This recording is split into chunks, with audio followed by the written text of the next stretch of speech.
कसम से मैं साल में एक दो बार टेस्ट याद रखने के लिए पी लेता हूँ। तुम्हें मिस करता हूँ। সকাল সকাল 30টা টাকা আম্মুর কাছ থেকে নিয়ে বের হলাম। আব্বু অনেক কষ্ট পাচ্ছে বুঝতে পারছি, বাট কিছু করার নাই। আজকে ভার্সিটিতে আমার পরীক্ষা, তাই তাড়াতাড়ি করে বাসের জন্য বাস স্টেশনে দাঁড়িয়ে গেলাম। অনেকক্ষণ পরে বাস এলে বাসে জায়গা নাই, যে দাঁড়িয়ে যাবো। অনেক কষ্টে বাসের ভিতরে গেলাম। 10 মিনিট পরে ভার্সিটিতে চলে আসলাম। আর আমি নেমে গেলাম বাসা থেকে, না খেয়ে চলে আসলাম। হাতে আছে 20 টাকা, বাসায় যেতে লাগবে 10 টাকা, আর 10 টাকা আমার কাছে থাকবে। ওই 10 টাকা দিয়ে একটা রুটি খেতে পারবো। দোকান থেকে একটা রুটি কিনলাম আর খেলাম, সাথে 1 গ্লাস পানি খেলাম। 10 টাকা দিলাম। তখন দোকানদার বলে, মামা 12টা দেন, 10 টাকা না। মামা রুটি 10টা না? মামা রুটি 10 টাকা, সাথে 1 গ্লাস পানি, আর পানি হলো 2 টাকা। মামা 2 টাকা পরে দিয়ে দেই, আমার কাছে যে টাকাটা আছে সেই টাকা দিয়ে বাস ভাড়া দিয়ে বাসা যেতে হবে। ঠিক আছে মামা, পরে দিয়েন। আমি ভার্সিটির ভিতরে চলে গেলাম। সোজা আমি আমার সিট খুঁজতে লাগলাম। 1 মিনিট পরে আমি পেয়ে গেলাম। আমি বসে আছি সিটে। সবাই চলে আসলে, কিন্তু আমার সাথে যে লোকটা বসবে সে এখন আসে নাই। স্যারও চলে আসলে খাতা দিবে, তখনই একটা মেয়ে এসে হাজির। সবাই ওই মেয়ের দিকে হ্যাঁ করে তাকিয়ে আছে। দেখতে ঠিক পরীর মতো সুন্দর, বাট এই মেয়ে এখানে কেন? কখনো তো দেখি নাই এই মেয়েকে আমাদের ভার্সিটিতে। তখনই স্যার, আরে আদিবা, ভিতরে আসো। আর সবাই শোনো, ওর নাম আদিবা। আজ থেকে সে তোমাদের সাথে পরীক্ষা দিবে, আর সে তোমাদের সাথে পড়বে। যাও তোমার সিটে গিয়ে বসো। মেয়েটা এসে আমার সাথে বসলে, আমার সাথে বসতেই তার একটু সমস্যা হচ্ছে, তা আমি বুঝতে পারছি। আমার কাপড়গুলো একটু পুরনো টাইপের, তাই আমি মেয়েকে বললাম, হাই, আমি আবির আহমেদ আদি। মেয়েটা ভাব নিয়ে কোনো কথা বলে না। তখন বুঝলাম মেয়েটা বড়লোকের দোলানি, তাই এত ভাব। স্যার খাতা দেওয়া শুরু করলে, সাথে প্রশ্ন। সবাই লিখতে শুরু করলে, আমি আমার মতো করে লিখছি। সবাই এক্সট্রা পেপার নিচে, আমি শুধু তাকিয়ে তাকিয়ে দেখছি আর ভাবছি কি এমন লেখছে তাদের এত এক্সট্রা পেপার লাগে। আমার তো আরো অনেক পৃষ্ঠা বাকি আছে। দেখতে দেখতে প্রায় সময় শেষের দিকে চলে এসেছে। তারপরে গিয়ে একটা এক্সট্রা পেপার নিলাম। একইভাবে ঠিক সময় লিখে পরীক্ষাটা দিলাম। সবাই বের হয়ে সব বন্ধুদের সঙ্গে কত কথা বলছে, বাট আমি বলতে পারছি না, কারণ আমার কোনো বন্ধু নাই। আমার পোশাক দেখে কেউ আমাকে বন্ধু বানাতে চায় না, আর আমিও কারো বন্ধু হতে চাই না। বাসায় আসার জন্য বাসে উঠলাম। 10 মিনিট পরে আমাকে বাসার কাছে নামিয়ে দিলে আমি বাসায় ঢুকি। তখন আমার কলিজার টুকরা বোন আমার কাছে এসে হাজির। ভাইয়া ভাইয়া, আমার চকলেট কই? সরি কলিজা, আনতে মনে নাই, কালকে আনবো কেমন? আমার কাছে টাকাও শেষ হয়ে গেছিল, যার কারণে চকলেট আনতে পারি নাই। আমি প্রতিদিন ভার্সিটি থেকে আসার সময় চকলেট নিয়ে আসি। আর হ্যাঁ, আমার ছোট বোনের নাম মারিয়া। আচ্ছা। ওই পাগলি, রাগ করিস কেন? বললাম তো সত্যি মনে নাই। তখন আম্মু বলে, আদি, ফ্রেশ হয়ে খেতে আয়, আমি ভাত বাড়ছি। মারিয়া, এখানে আয়। আচ্ছা আম্মু বলে উপরে চলে গেলাম। গিয়ে ফ্রেশ হয়ে নিচে এসে দেখি আব্বু টেবিলে বসে আছে, তাই আমি আবার চলে গেলাম উপরে। আমি আর মারিয়া অনেকবার ডাকছে খাবার টেবিল আসার জন্য, বাট আমি চলে গেলাম আমার রুমে। কিছুক্ষণ পরে আম্মু আর মারিয়া খাবার নিয়ে আমার রুমে আসলে, তখন আম্মু বলে, আর কত কষ্ট দিবি তোর বুড়ো বাপটাকে? সে অনেক কষ্ট পাইছে। তো আমি কি করব সে কষ্ট পেলে? তুই কি করবি মানে? তোর বাপের সাথে আজ থেকে 4 বছর ধরে কথা বলিস না। একটু কথা বললে কি হয়? সে না হয় একটা ভুল করেছে, তাই বলে তুই আর তার একমাত্র ছেলে হয়ে তার সাথে কথা বলিস না, তার দেওয়া কোনো গাড়ি বা পোশাক নিচ্ছিস না, সবসময় পুরান পোশাক পরে ভার্সিটিতে যাস, তারও আবার লোকাল বস দিয়ে তোর বাপের অনেক কষ্ট পায়। কার জন্য সে এত টাকা ইনকাম করে বল? আমি কি তাকে বলছি যে আমার টাকা লাগবে বা আমার জন্য টাকা ইনকাম করতে? আমি কোনো কিছু বলি নাই। আর আমি তো এই বাড়ি থেকে চলে যেতে চাইছিলাম, শুধু তোমার অনুরোধটা আমি ফেলতে পারি না। আম্মু কি সব বলে আগের কথা? ভাইয়াকে আগে খাবার দাও দাও। আম্মু আমাকে খাবার দিলে আমি চুপচাপ করে খাবার খেয়ে বাসা থেকে বের হলাম। মাঠে গেলাম খেলতে। অনেকদিন পরে খেলতে গেলাম। আমাকে মাঠে দেখে এলাকার ছোট ভাইরা অনেক খুশি হলে সবাই আমার কাছে আসলে, আর সবাই বলছে, ভাই এতদিন পরে আপনি মাঠে আসলেন। আমি বললাম তাহলে চলে যাই আমি। আসলে আমাকে সবাই সম্মান করে। আব্বুর জন্য আমার পরিচয়টা দিয়ে নেই, আমি আবির আহমেদ আদি গ্রুপের মালিক। আব্বু হলো দেশের 10 জন ধনীদের মধ্যে একজন। আর একটা ছোট বোন আছে, নাম মারিয়া। আপনারা তো জানেন আমি আমার বোনকে অনেক ভালোবাসি। আম্মু বাসায় থাকে, আমাদের জন্য মজার মজার রান্না করে। আমাদের বাসা সবাই ঢুকতে পারে না। গেটের সামনে একটা লক আছে, যা চোখের ফিঙ্গারে বা আঙুলের চাপের মধ্যে খুলে বা দারোয়ান দিয়ে খুলাই, কারণ আব্বু অনেক শত্রু আছে যদি কোনো ক্ষতি করে। তাই মাঠে সবার সাথে অনেকক্ষণ ক্রিকেট খেললাম। ভালো লাগলে সন্ধ্যার সময় বাসায় গেলাম, গিয়ে হাত মুখ ধুয়ে পড়ার টেবিলে বসলাম। অনেকক্ষণ পড়ার পরে আম্মু এক গ্লাস দুধ আর কিছু হালকা নাস্তা দিয়ে গেলে আমি ওইগুলো খেয়ে আবার পড়তে বসলাম। পড়তে পড়তে 11টা বেজে গেছে। আম্মু আমাকে পড়ার টেবিলে থেকে তুলে নিয়ে খাবার টেবিলে বসালে খাবার খেতে আমি হাত ধুয়ে খেতে বসলাম।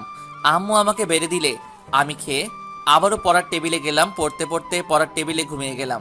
সকালবেলা ঘুম থেকে উঠে ফ্রেশ হয়ে হালকা নাস্তা করে বের হলাম বাস স্টেশনে, কিন্তু আজকে আর বাস আসছে না। কি করা যায়? দেখলাম একটা গাড়ি আসছে, আমি সিগন্যাল দিলাম। গাড়িটা থামালে আমি বললাম যে আমাকে একটু লিফট দেওয়া যায়। কোনো বাস পাওয়া যাচ্ছে না, আমার পরীক্ষা ভার্সিটিতে। আর তখন ড্রাইভার, আসলে ভাই আমি তো ড্রাইভার, আমাকে বলা হয়েছে ম্যাডাম ছাড়া যেন আর কেউ এই গাড়িতে না ওঠে। পিছনে ম্যাডাম আছে, তাকে আপনি বলেন দেখতে পারেন। ম্যাডামের কাছে যাই, গিয়ে দেখি এই কি, এ তো আদিবা। আমি বললাম প্লিজ একটু লিফট দেন, বাস পাওয়া যাচ্ছে না। ভাইয়া, আব্বু তোকে কি বলছে? ছোট লোকগুলোর কথা শোনার জন্য গাড়ি থামাইতেছো? আমার দেরি হচ্ছে, তাড়াতাড়ি চলো। ড্রাইভার গাড়ি নিয়ে চলে গেলে তখন আমি বললাম, শালি মনে হয় না আমার আব্বুর থেকে বড়লোক হবি, এত ভাব তোদের। বলে রাস্তার একপাশে দাঁড়িয়ে আছি। দেখলাম একটা বাস আসলে আমি সাথে সাথে দৌড়ে উঠে গেলাম। 10 মিনিট পরে ভার্সিটির সামনে নামলাম। রুটির দোকানে গিয়ে আগে 2 টাকা দিলাম, তারপরে ভার্সিটির ভিতরে গেলাম। গিয়ে দেখি সবাই লেখছে। পরীক্ষা 5 মিনিট আগে শুরু হয়ে গেছে। আমি ভিতরে গেলাম। স্যার বলে, তুমি আসতে এত দেরি করলে কেন? আদিবার দিকে একটু আর চোখে তাকালাম আর বললাম, বাস সময় মতো পাই নাই। ও, কাল থেকে একটু আগে বের হবা, তাহলে বাস পাবে। আমি বললাম জি স্যার বলে লিখতে থাকলাম। শুধু ফারুক স্যার আমার সাথে সুন্দর করে কথা বলে, আর বাকি সব স্যারের একটা চিন্তা করে আমি কি করে এই ভার্সিটিতে ভর্তি হলাম। যাই হোক, আগে পরীক্ষা দিতে হবে। আর কথা না বাড়াই, আমার হাতে সময় আছে 2 ঘন্টা। আমি প্রশ্নটা দেখলাম, সবগুলো কমন। আমি লিখতে থাকলাম। অনেকক্ষণ লেখার পরে হঠাৎ মনে হলো কেউ আমাকে কলম দিয়ে খোঁচা দিছে। দেখলাম আদিবা। হাই, আমি আদিবা। আমি কিছু না বলে চুপচাপ করে লিখতে থাকলাম। আবারও খোঁচা দিলে কলম নিয়ে বললাম, কি সমস্যা? 7 নং প্রশ্নের উত্তরটা দেখান। আমি কিছু বলতে চামো, তার আগে আদিবা থামিয়ে দিল। আমি দেখছি আপনি 7 নং প্রশ্নটা দিছেন। ভাব নিয়ে বললাম, সরি, দেখানোর সময় নাই এখন, এমনিতে 10 মিনিট লেট আমার। তাও আপনি চাইলে আমাকে একটু হেল্প করতে পারতেন, তা আপনি করেন নাই।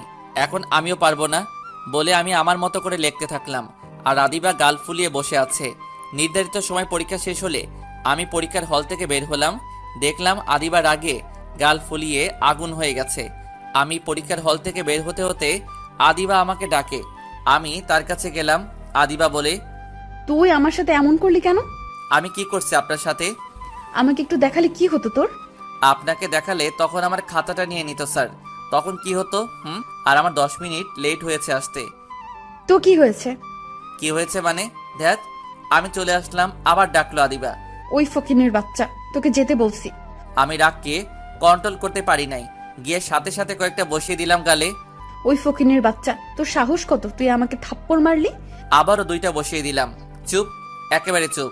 আরেকবার বললে তোর খবর আছে। ফকিনীর বাচ্চাকে।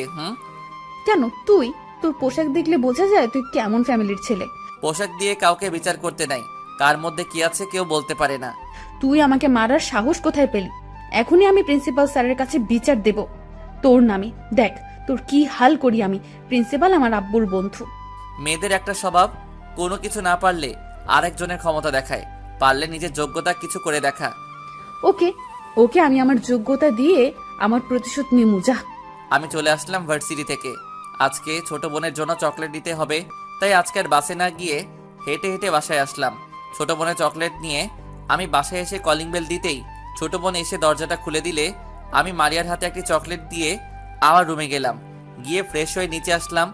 আম্মু আমার জন্য খাবার বেড়ে রাখছে, আমরা একসাথে খাবার খেলাম। বাট মারিয়া মন খারাপ আমি বললাম, কি রে, তোর মন খারাপ কেন? ভাইয়া, কাল থেকে তুই আমাকে সাথে করে নিয়ে আসবি স্কুল থেকে। আচ্ছা, তা না হয় করবো, কিন্তু সমস্যাটা কি সেটা বলবি তো? ভাইয়া, স্কুলের সামনে কিছু পকেটের ছেলে আছে, আমাকে বাজে বাজে কথা বলে। আমার রাগটা আরো বেড়ে গেলে, আচ্ছা তুই আমাকে একটু দেখিয়ে দিস তো কারা এই ছেলে পেলে। এখন গিয়ে ঘুমা যা। আমি রুমে চলে আসলাম, রাগে মাথা গরম হয়ে আছে। আমি মারিয়া স্কুলে এক ফ্রেন্ডের ভাইকে কল দিলাম, দিয়ে বললাম যে তার ছোট ভাই তামিমকে যেন ফোনটা দেয়। সে তার ভাইকে ফোনটা দেয়। আমি জানতে চাইছি ছেলেগুলো কে। তারপরে সে বলে, আমি সাথে সাথে পিস্তল নিয়ে বের হলাম বাসা থেকে। আমার লাইসেন্স করা পিস্তল আছে, আব্বু আমার জন্য সুরক্ষার জন্য এইটা আমাকে দিছে। আমি সোজা চলে গেলাম স্কুলের সামনে গিয়ে দেখি ওরা সবাই বসে আছে। দেখে সাথে সাথে 2-3টা বুলেট ছাড়লাম। সবগুলো ভয় চুপ করে দাঁড়িয়ে গেলে একটা লম্বা চুলওয়ালা সে চিল্লাচিল্লি করতে শুরু করে।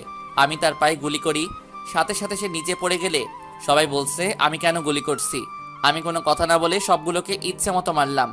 এক একটার অবস্থা অনেক খারাপ, তারপরেও একই কথা বলছে তাদেরকে কেন মারছি, বাট কেউ ভয়ে জোরে জোরে কথা বলে না। আমি বললাম, শালা বাচ্চু, তোরা আমার বোনকে খারাপ নজরে দেখোস আর উল্টোপাল্টা কথা বলিস, আজকে তোদের মাস্তানি করা একেবারে বের করব। বলে ওদের হাতে আর মুখে ইচ্ছে মতো মারছি। তখনই পুলিশ আসলে, এই ছেলে, তুমি পিস্তল কই পেলে আর সবাইকে এইভাবে মারছো কেন? সবগুলো ছেলে বলে, স্যার আমাদেরকে বাঁচান, এই ছেলে আমাদেরকে মেরে ফেলবে স্যার। ওদেরকে মেরে ফেলবো বলে আর 2-1টা লাথি মারলাম। রাগ আমার কমছে না। ওই ছেলে, ঠান্ডা হও আর বলো কি হয়েছে। আর পিস্তলটা আমাকে দাও, তোমার পরিচয় বলো, না হলে তোমার বিরুদ্ধে মাস্তানি করার কারণে মামলা হবে। আমি আবির আহমেদ আদি। বাবার নাম বললাম, তাতে পুলিশ বুঝতে পারছে। আর বললাম, ওরা আজকে আমার বোনকে ইফটিজিং করছে। শুধু আমার বোনকে না, আরও অনেকের বোনের সাথে করে। আমার আব্বুকে কল দেয় আর আমার সম্পর্কে বলে, তারপরে আরও অনেক কথা বলে রেখে দেয়। তারপরে পুলিশ বলে, এইগুলো বেঁচে থেকে লাভ নাই, শালাদেরকে রাস্তার মধ্যে মেরে ফেলা দরকার। বলে 2-1টা লাথি দিলে আর আমাকে বলে, আজকে পর থেকে এখানে আর ইফটিজিং হবে না, এখানে 2 করে পুলিশ থাকবে সব সময়। আর তুমি তোমার পিস্তলটা নিয়ে বাসায় যাও, আর স্যারকে কিছু বলবেন না। ভাই, যদি স্যারকে বলেন তাহলে আমার চাকরি নাও থাকতে পারে। আব্বুকে কিছু বলবো না, বাট নেক্সট টাইম যদি কোনো মেয়ে ইফটিজিং এর শিকার হয় তাহলে তার পরিণতি অনেক খারাপ হবে। বলে চলে আসলাম বাসায়। সোজা রুমে চলে গেলাম, ঘুমানোর চেষ্টা করলাম। কিছুক্ষণ পরে আব্বু বাসায় আসলে এসে আম্মুর সাথে চিল্লাচিল্লি শুরু করলে। কিছুক্ষণ পরে আম্মু আসলো আমার রুমে। আদি নিচে আয়, তোর আব্বু কথা বলবে তোর সাথে। নিচে গেলাম, সাথে সাথে আব্বু আমাকে 2টা চড় মারে। আমি চুপ করে দাঁড়িয়ে আছি। মাস্তান হয়েছে না, আমাকে তো খুনি বাবা বলবে যখন আমি রাস্তা দিয়ে বের হব। কেন মারামারি করছিস? খুনি বাবা বলে কষ্ট হবে যদি। রাস্তা লোকেরাই বলে, ওই যে যাচ্ছে ধর্ষিতার বাবা যাচ্ছে, দেখ, তখন কি ভালো লাগবে? যাদেরকে আমি মারছি তারা 2 ঘন্টা আগে মারিয়ার সাথে নোংরা নোংরা কথা বলছে, আরও অনেক ভাষার কথা বলছে। আর যখন মারিয়া তার ভাইকে বলে তাকে কিছু ছেলে নোংরা কথা বলে, তাকে সেভ করার জন্য তখন কোনো ভাইয়ের মাথা ঠিক থাকবে? আমি তাদেরকে মেরে ফেলতে চাইছিলাম, পুলিশ বাঁচিয়ে দিচ্ছে। আব্বু চুপ হয়ে গেছে আর সবাই বসে পড়লে মারিয়াকে বলল, মারিয়া, আদি যা বলছে তা কি সত্যি? জি আব্বু। আমি চলে আসলাম রুমে, মাথাটা ঠান্ডা ঠান্ডা লাগছে। ফোনটা বের করে ফেসবুকে ঢুকলাম, বাট ছদ্মনাম আইডি, যাতে কেউ আমাকে খুঁজে না পায়। মাঝে মাঝে ফেসবুক চালাই, ভালো লাগে তাই। চোখে হালকা ঘুম আসলে তাই ফোনটা রেখে ঘুমিয়ে গেলাম। সন্ধ্যার সময় ঘুম থেকে উঠে ফ্রেশ হয়ে হালকা নাস্তা করে পড়তে বসলাম। অনেকক্ষণ পড়ার পরে আম্মু ডাকলে খাবার খেতে আমি নিচে গেলাম। দেখলাম আব্বু আছে। আমি আবার উপরে চলে আসতে যাব, তখন আম্মু বলে, আদি, তোর আব্বু কি জানি বলবে আজকে, তাই তোকে ডাকছে আজকে। তাই আর কিছু না বলে চেয়ার টেনে মারিয়ার পাশে বসলাম। আম্মু খাবার বেড়ে দিলে সবাই খাচ্ছে। হঠাৎ করে আব্বু বলে, আমি মারিয়ার দিকে তাকালাম, দেখলাম মারিয়া রাজি না। তাই আমি বললাম যে এখন মারিয়ার বিয়ে দেওয়ার দরকার নাই, মারিয়া আগে এসএসসি পরীক্ষা দিবে, তারপরে ভাবা যাবে। তার আগে মারিয়ার বিয়ের কথা যেন না ওঠে। আমার সোজা কথা। রাতে খাবার খেয়ে রুমে এসে শুয়ে পড়লাম। পড়তে ভালো লাগছে না, ঘুমের দেশে হারিয়ে গেলাম। আর একটা মধুর স্বপ্ন দেখলাম। হঠাৎ করে কেউ এসে আমাকে ডাকতে থাকে, আর স্বপ্নের 12টা বাজিয়ে দিলে দেখলাম মারিয়া। আমি বললাম, কি সমস্যা? ভার্সিটিতে যাবি না তুই? যাব, মাত্র শুইলাম, এর মধ্যে তুই চিল্লাচিল্লি লাগিয়ে দিলে। কি গাঁজা খেয়ে ঘুমাস নাকি? এখন বাজে 9টা, সময় আছে আর 1 ঘন্টা তোর হাতে। কি করবি দেখ। কি তুই? আরে আগে ডাকবি না আমাকে? বলে এক দৌড়ে বাথরুমে চলে গেলাম। তাড়াতাড়ি করে ফ্রেশ হয়ে এসে দেখি মারিয়া রুমের সবগুলো বাজ করছে। আমি তাড়াতাড়ি করে শার্ট প্যান্ট পরলাম আর রুম থেকে বের হলাম। নিচে এসে হালকা কিছু খেয়ে আমার কাছ থেকে 30 টাকা নিয়ে বের হলাম। বাসা থেকে বাস স্টেশনে গিয়ে দাঁড়ালাম। বাস চলে আসলে আমি বাসটা ভিতরে গেলাম, গিয়ে দেখি সিট খালি আছে। আমি সিটে বসলাম। 10 মিনিট পরে চলে আসলাম ভার্সিটিতে। যখন আমি ভার্সিটিতে ঢুকবো তখনই একটা লোক বলে, এই ছেলে দাঁড়াও, তুই আজকে পরীক্ষা দিতে পারবি না। দেখলাম লোকটা পিছে কিছু লোক আছে, দেখে বোঝা যাচ্ছে মাস্তান হবে। আমি বললাম, কেন, কি করছি আমি? তুই কিছু করিস নাই, বাট তুই ভার্সিটিতে যেতে পারবি না, পরীক্ষা দেওয়া লাগবে না তো তুই বরং বাসায় চলে যা। না বড় ভাই, আমি পরীক্ষা দেব। আপনারা যদি এমন করেন তাহলে আমি পুলিশ ডাকবো। আমাকে পুলিশের ভয় দেখাস না? এই নে, পুলিশকে ফোন দে তুই। আমার হাতে ফোনটা দেয়। আমি লোকটা ফোনটার হাতে নেই, দেখলাম আদিবাকে হাসতে হাসতে ভার্সিটির ভিতরে চলে গেলে তার মানে আদিবা এই লোকগুলোকে পাঠিয়েছে। আমি ওদের ফোনটা হাতে দিয়ে আমার ফোনটা দিয়ে কল দিলাম ডিআইজিকে, আর সব খুলে বলি যে আমাকে ভার্সিটিতে কিছু লোক ঢুকতে দেয় না।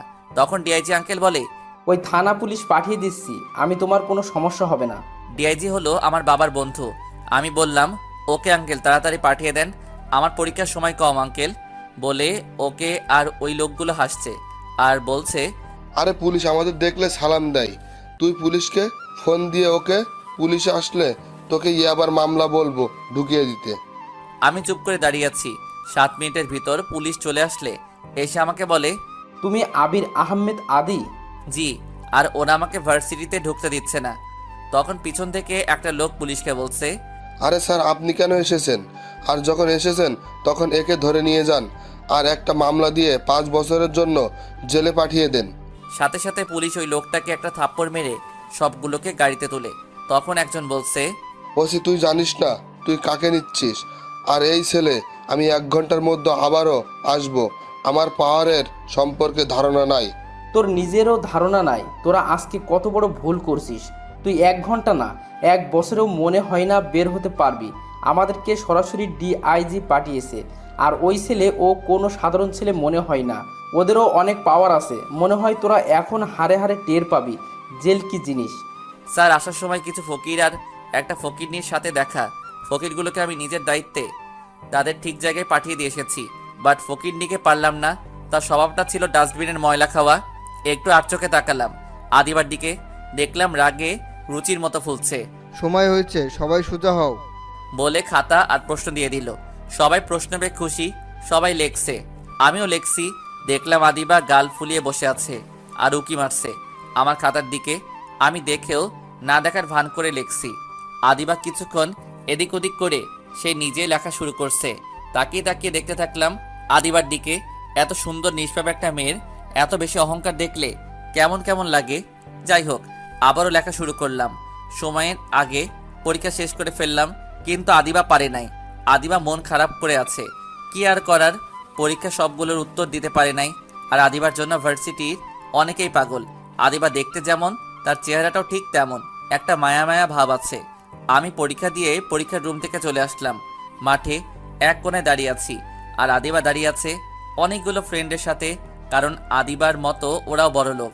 আর আমি নর্মাল পোশাক পরি বলে আমার বন্ধু নাই, আর আমি কাউকে বন্ধু বানাতেও চাই না। আমার বন্ধু একজনই ছিল, আকাশ। আকাশ হলো আমার একমাত্র বন্ধু, যাকে আব্বু অনেক অপমান করে আর আমার জীবন থেকে হারিয়ে যায়। সেই কারণে আমি বাসা থেকে চলে যেতে চাইছিলাম, পারি নাই, আম্মু আর মারিয়ার জন্য। কিন্তু আব্বুর সাথে সেই দিন থেকে কথা বলা বন্ধ করে দিছি।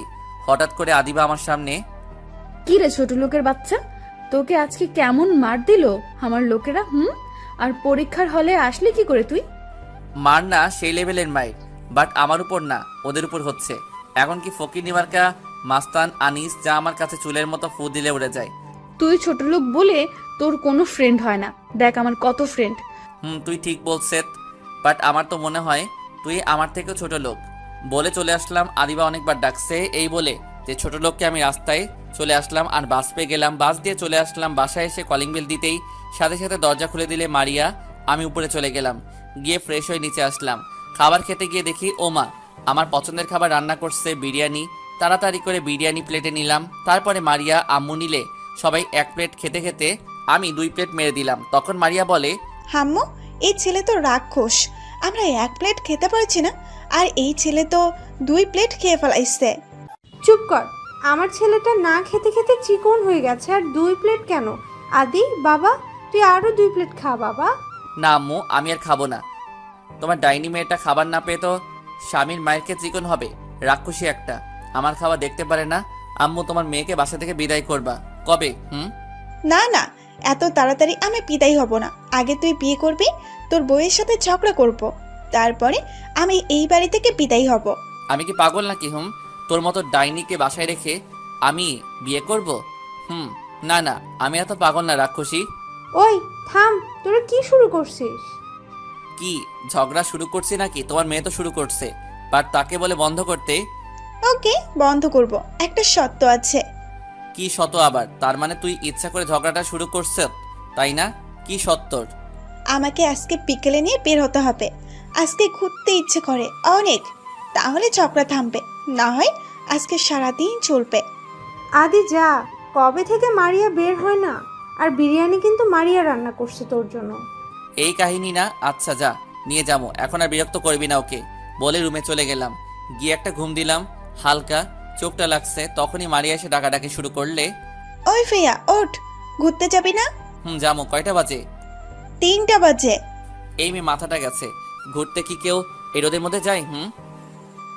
যাই, আমরা তো কাছে কোথাও যাচ্ছি না, আমরা দিয়া বাড়িতে যাবো। ওই জায়গায় যেতে অনেক সময় লাগবে না, আবার আসতে হবে না। কি? আব্বু জানলে কি করবে জানিস? কুত্তা, তোকে এই জন্য আমি বিরিয়ানি রান্না করে খাওয়াইছি। আমার বিরিয়ানি ফেরত দে, যাবো না তোর সাথে কুত্তাও। বিরিয়ানি কিভাবে দিমো? তুই এক কাজ কর, আমি বিরিয়ানি খেয়ে আসার পরে বাথরুমে চলে গেছি, তুই গিয়ে দেখ বাথরুমে পাস কিনা। রাগ তুললে কিন্তু পানি দিয়ে দিব তোর পুরো শরীরে।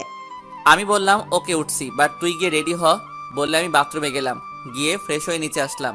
আম্মুর থেকে কিছু টাকা নিয়ে নিলাম। দেখলাম মারিয়া চলে আসলে রেডি হয়। আম্মু থেকে বিদায় নিয়ে একটা সিএনজি নিয়ে চলে গেলাম দিয়া বাড়িতে। বাসা থেকে গাড়ি নিয়ে আসি নাই, কারণ আব্বু কোনো কিছু আমি চাই না।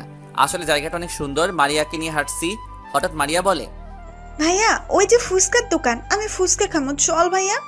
মারিয়াকে নিয়ে আমি চলে গেলাম ফুচকার দোকানে। মারিয়া একটা ফুচকার অর্ডার দিলে আমি ফুচকা খাই না। মারিয়া জানে মারিয়া খাচ্ছে, মাঝে মাঝে আমাকেও একটা করে খাওয়াই দিচ্ছে। আসলে ভাই বোনের ভালোবাসাটা অন্যরকম হয়। সারাটা বিকাল মারিয়াকে নিয়ে হেঁটে হেঁটে আমার পায়ে ব্যথা করছে। আমি মারিয়াকে বললাম চল বাসায় যাই, বলে মারিয়াকে নিয়ে বাসায় চলে আসলাম। এসে দেখি আব্বু সোফায় বসে আছে। আমাদেরকে দেখে আব্বু বলতে লাগলো, আমার এতগুলো গাড়ি কার জন্য কিনেছে? বেড়াতে গেলে বাসা থেকে একটা গাড়ি নিয়ে যেতে পারলে না? কাদের জন্য আমি টাকা কামাই করি? আপনাকে কেউ বলে নাই যে আমাদের টাকা লাগবে, আপনার টাকা আপনার কাছে রাখেন। বলে রুমে চলে আসলাম। আর আব্বু চিল্লাচিল্লি শুরু করে দিলে আমি ফ্রেশ হয়ে পড়ার টেবিলে বসলাম। আমি সোজা পড়ার টেবিলে চলে আসলাম। আব্বু চিল্লাচিল্লি করতে শুরু করলে আমি চুপচাপ করে বসে আছি। হঠাৎ রুমে আম্মু আসলে, এসে বলে, কি দরকার ছিল এত দেরি করে আসার? এখন তোর আব্বু চিল্লাচিল্লি করছে। আমি আম্মুকে বললাম এখন আমি পড়বো, তুমি যাও। বলে আম্মুকে পাঠিয়ে দিলাম। আর আমি পড়তে শুরু করলাম। কালকে পরীক্ষা হিসাব বিজ্ঞান, তাই ভালো করে পড়তে হবে, লিখতেও হবে। রাত ভরে শুধু লেখছি আর লেখছি। কখন যে পড়ার টেবিলে ঘুমিয়ে গেলাম। সকালবেলা কারো ধাক্কায় আমার ঘুমটা ভেঙে আমি দেখলাম মারিয়া। ওই তোর না পরীক্ষা, আর তুই এখন ঘুমাস? পরীক্ষা? আমার টেনশন তোর কেন? টেনশন তো আমারই থাকবে, কারণ আমি সব সময় চাই আমার ভাইয়া যে ভার্সিটির 1 নাম্বার হয়ে থাকে, 2 নাম্বার হতে যেন না হয়। এই কাহিনী না? আচ্ছা যা, দেখবি তোর ভাই 1 নাম্বার হবে। আচ্ছা যাও, এখন গিয়ে ফ্রেশ হয়ে নিচে আসো। 8:40 বাজে, আমি তোমার রুমটা গুছিয়ে দেই। ওকে। বলে বাথরুমে চলে গেলাম। গিয়ে গোসল করে এসে দেখি রুমটা গুছিয়ে বসে আছে মারিয়া। আমি রেডি হয়ে মারিয়া আর আমি একসাথে নিচে গেলাম। আমি নাস্তা করে বের হলাম। বাস স্টেশনে গিয়ে দাঁড়িয়ে আছি। বাস এলে আমি বাসে করে ভার্সিটিতে আসলাম। আজকে একটু তাড়াতাড়ি চলে আসলাম। মাঠে এক কোণে বসে আছি আর ভাবছি আকাশের কথা। আকাশ থাকলে না কত ভালো হতো। হঠাৎ করে একটা কাশির শব্দ হলে দেখলাম আদিবা আমার সামনে দাঁড়িয়ে আছে কিছু ফ্রেন্ড নিয়ে। আমি বললাম, সমস্যা কি আপনার? সমস্যা হলে তুই আচ্ছা বলতে তুই কেমনি ইউনিভার্সিটিতে ভর্তি হলি? তোর মতো ফকিনির পোলা তো এই ভার্সিটিতে চান্স পাওয়ার কথা না। সে আপনি না জানলেও চলবে। আপনি আমার পিছে পড়ছেন কেন? আর আপনি জানেন আমি ফকিনি না, কোটিপতির ছেলে। এমনিতে হতে পারে আমার বাবা 10 জনের একজন, হুমা বলে কি এই ফকিনের বাচ্চা?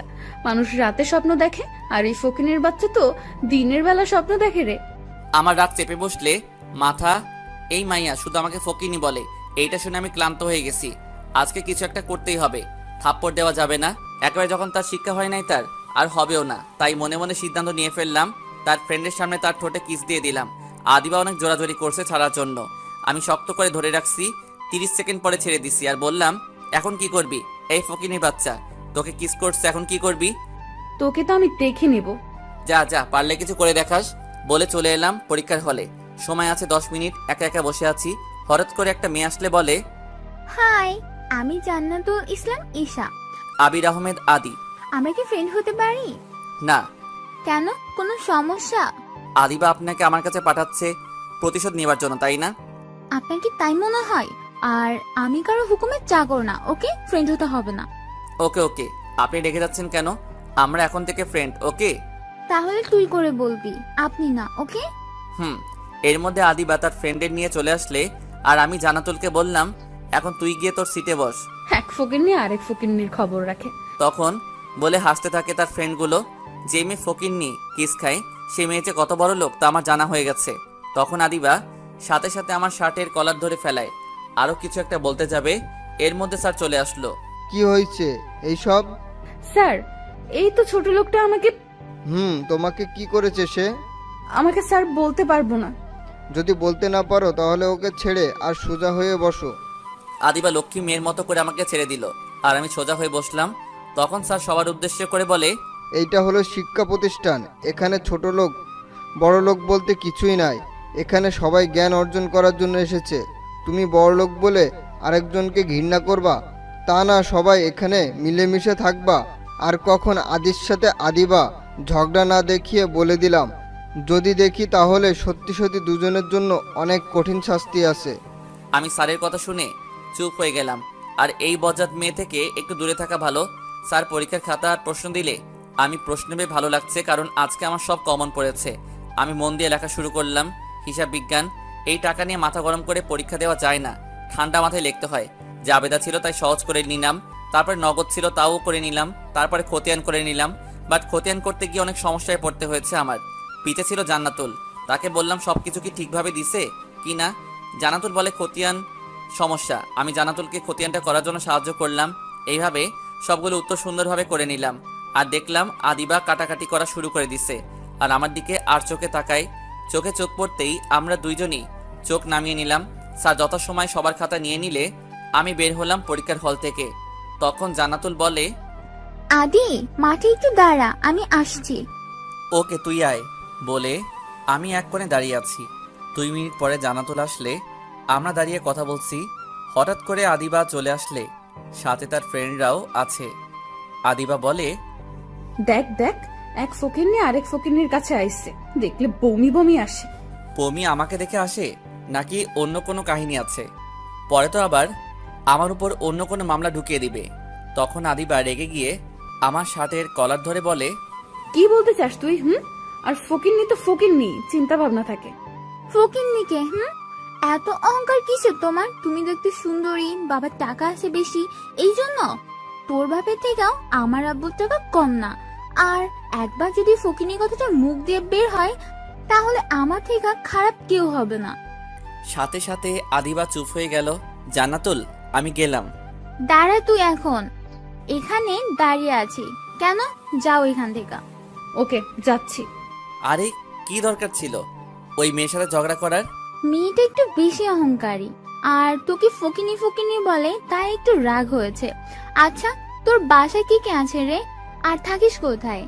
কেন রে, জেনে কি করবি? আরে বল না শুনি। আম্মু আব্বু ছোট বোন আর আমি। তোর কে কে আছে? আম্মু আব্বু আর আমি। কি করে আঙ্কেল? আদি গ্রুপ মেসেঞ্জার পদে আছে। তোর আব্বু কি করে? কাজ করে। তোর বাসা কোথায়? ঠিকানা আপনাদেরকে বললাম না? তোর কোথায়? এই ঠিকানাটা আমাদের। ভালো, এখন চল বাসায় যেতে হবে। ওকে চল, আমি একটা রিক্সা নিয়ে তোকে নামিয়ে দিয়ে আসি, কেমন? এই না না না, আমি যে একাই যেতে পারবো, বরং তুই ঠিকঠাক বাসায় যা, কেমন? ওকে, বাট তোর ফোন নাম্বারটা আমাকে দে। 0140686 ওকে এখন আমি আসি বলে জানাতুরা থেকে বিদায় নিয়ে চলে আসলাম বাসে করে আমার ভার্সিটির সামনে দাঁড়িয়ে পড়ে। আমি বাসে করে বাসার সামনে চলে আসলে টাকা দিয়ে গাড়ি থেকে নামলাম, গেট খুলে নিলাম। দরজায় কলিং বেল দিতেই আম্মু দরজা খুলে দিলে। আমি বললাম, তুমি কেন? আম্মু, মারিয়া কই? মারিয়া কি স্কুল থেকে আসে নাই? মারিয়া তো স্কুল থেকে ওই কখন এসেছে, কিন্তু সে তার রুমে মন খারাপ করে বসে আছে। কেন, কি হয়েছে ওর? কি জানি, কিছু বলছে না আমাকে। আম্মু, তুমি জানতে চাইবে না কি হয়েছে? দেখ আমি যাচ্ছি ওর কাছে, তুমি খাবার সাজাও টেবিলে বলে মারিয়ার রুমে গেলাম। গিয়ে দেখি মারিয়া চুপচাপ করে খাটের এক কোণে বসে আছে। আমি বললাম, কি হয়েছে আমার রাক্ষসী বোনটাকে কে কি বলেছে? কি হয়েছে মারিয়া, আমাকে বল বোন আমার। মারিয়া আমাকে জড়িয়ে ধরে কেঁদে দিল। আরে আরে আমার বোনটা কাঁদে কেন? কে কি বলছে বল আমাকে। ভাই, আজকে না সোহান নামের একটা ছেলে আমাকে প্রপোজ করছে। আমি রাজি হই নাই বলে আমাকে বলছে কালকে যদি আমি স্কুলে যাই আর ওর প্রপোজটা গ্রহণ না করি তাহলে নাকি আমাকে সে সবার সামনে অপমান করবে। সোহানটা কে আমাকে একটু বলতো। আমাদের স্কুলের সভাপতির ছেলে, অনেক বখাটে। আচ্ছা, এই জন্য তোর মন খারাপ তাই না? আচ্ছা চল এখন খাবার খাবি, ঠিক আছে? পরে দেখছি কি করা যায়। তুই খাবার টেবিলে যা, আমি ফ্রেশ হয়ে আসছি। আমি যাচ্ছি, তুমি আসো। আর আমার চকলেটটা কই? চকলেট আগে একটা হাসি দে তুই, তারপরে পাবি। সবসময় কি হাসি আসছে নাকি?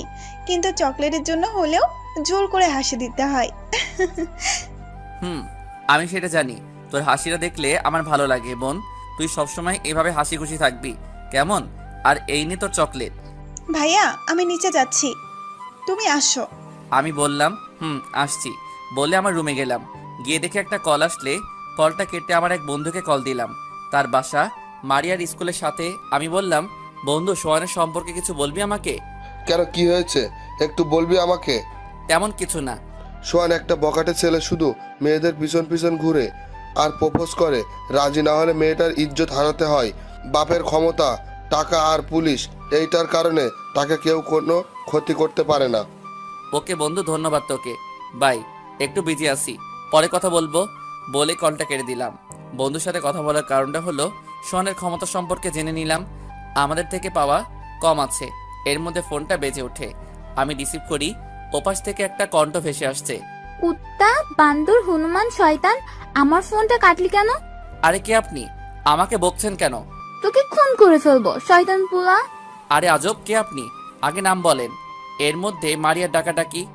ভাইয়া, খেতে আয়। আমি এখন খাবো না, বাই। আরে আরে শোন, আমি জান্নাতুল। আরে খাচ্ছর মেয়ে, তুই আমাকে বকছিস তাই না? আচ্ছা দোস্ত, আমি আগে খেয়ে আসি কেমন? ওকে যা, খেয়ে এসে আমাকে একটা কল দিবি কেমন? বলে খেতে গেলাম। গিয়ে দেখি মারিয়ার আম্মু বসে আছে আমার জন্য। সবার সাথে খেয়ে এসে আমি একটা ঘুম দিলাম। সন্ধ্যার সময় ঘুম থেকে উঠে দেখি অনেকগুলো কল। জানাতুলের সাথে সাথে ব্যাক করলাম। সরি।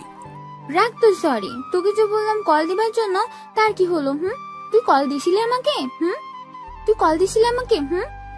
সরি রে, আমি ভুলে গেছিলাম তাই সরি বললাম রে। ওকে, আর শোন, কালকে আমার সাথে দেখা করতে পারবি বিকেলে? ওকে পারবো। কখন কোথায় আসতে হবে? আমি বলে দেবো তোকে। ওকে, বাই। তারপরে আমি চলে গেলাম আমাদের বাসার ছাদে। বিকালটা কাটালাম ছাদে, ভালো লাগলো। সন্ধ্যার সময় রুমে আসলাম। কাল থেকে ভার্সিটি বন্ধ কিছুদিনের জন্য, তাই রুমে ঘুমানোর চেষ্টা করছি। তখন আম্মু আসলে এসে বলে নাস্তা খেয়ে যেতে। আমি চলে গেলাম নাস্তা করতে। নাস্তা করে এসে বললাম আমাকে যেন আর ডাক না দেয় বলে চলে আসলাম। রুমে এসে একটা ঘুম দিলাম।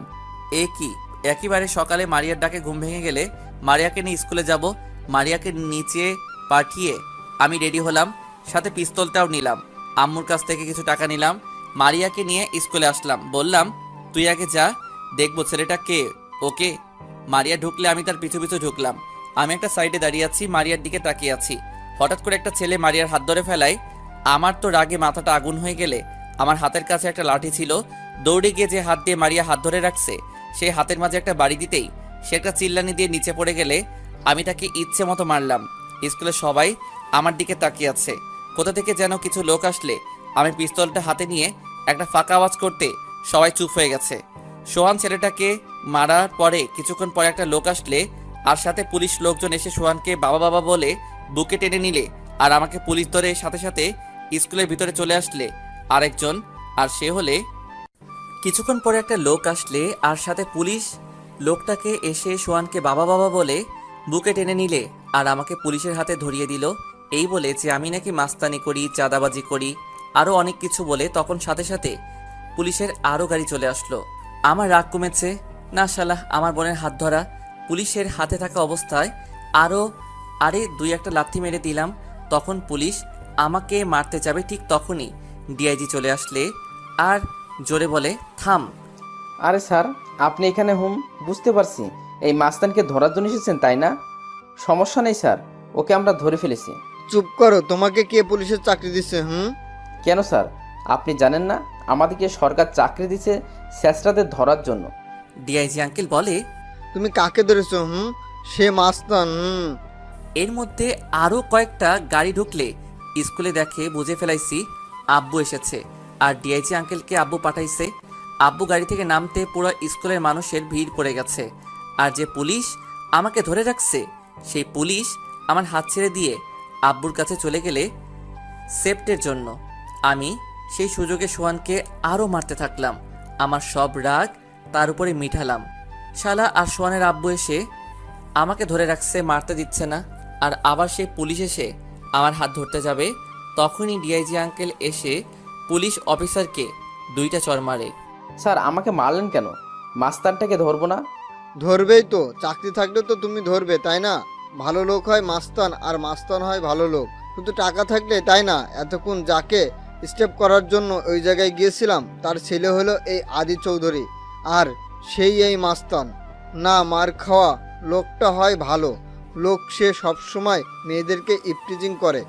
আর আজকেও এই মামুনি যে এই দিকে আসতেছে, মারিয়া যায় তখন বলে এই হলো আদি, ছোট বোন মনে হয়। ওই যে যাকে স্টেপ করার জন্য গিয়েছিলাম তার মেয়েকে আজকে এই মেয়ের সর্বনাশ হয়ে যেত। কোনো ভাইয়ের সামনে তার ছোট বোন কলিজার টুকরা হাত ধরে টানাটানি করবে আর তার বড় ভাই তা দেখবে আর চুপচাপ থাকবে, তা ভাবলে কি করে হয়? এটাকে ছেলে না বাবা, বেটাকে এখানে শেষ করে দেওয়া উচিত। সাথে সাথে সোহান আর তার বাপ ডিআইজির পায়ে পড়ে যায়। ডিআইজি বলে, আমি কিছু করতে পারবো না, যাদের কাছে তুমি অপরাধী তাদের কাছে যাও। সাথে সাথে মারিয়া পায়ে পড়ে যায়। মারিয়া পা সরিয়ে নেয়, তারপরে আমার কাছে আসে, বাট সোহান আসে না। যদি আবার মারি ভয় পেয়ে আসে না। তারপরে আস্তে আস্তে করে আমার পায়ে পড়ে, তখন একটা লাথি দিয়ে আমার সামনে থেকে সরিয়ে দেই আর বলি, যেখানে আমার বোন তোদেরকে ক্ষমা করে নাই সেখানে তোরা আমার পায়ে ধরতে এসেছিস। বলে আবারও মারতে যাব, তখন আব্বু বলে, থামাদি, এই কুকুরগুলোকে আর মারিস না, তাদেরকে পুলিশের হাতে তুলে দে, শেষ জীবনটা জেলে পচে মরুক। আমি থেমে গেলাম। পুলিশ ওদেরকে নিয়ে গাড়িতে উঠালে তারপরে যে পুলিশটা আমাকে ধরছে সে এসে আমাকে সরি বলে আর বলে, ওই লোকটা আমাকে এমনভাবে বলে যে আমার মাথাটা নষ্ট করে দিল, তাই তোমার সাথে খারাপ ব্যবহার করেছি। সরি ছোট ভাই। স্যার, আপনি আপনার জায়গায় ঠিক কাজটা করেছেন, বাট সত্যিটা না জেনে ভুলটা করেছেন। পুলিশ আঙ্কেল, বাপ বেটাকে এমন শিক্ষা দিয়ে ছাড়বেন যেন কোনো বাপ তার ছেলেকে এমন শিক্ষা না দেয়। এই স্কুলে অনেক মেয়ের জীবনটা নষ্ট করে দিয়েছে ওরা। তুমি চিন্তা করো না মামনি, ওদের কঠিন বিচার হবে। এই বলে পুলিশ চলে গেলে সব ছাত্রছাত্রীরা হাতে তালি দিয়ে আমাকে অভিনন্দন জানালে। আব্বু মারিয়াকে গাড়িতে উঠালে আমাকে উঠতে বলে, আমি উঠি নাই, বললাম একটা কাজ আছে বলে চলে আসলাম। আব্বু মারিয়া গাড়ি করে চলে গেলে আমি হেঁটে হেঁটে বাসায় গেলাম। বাসায় ঢুকতেই আব্বু চিল্লাচিল্লি, আদি দাঁড়া। কি বলো?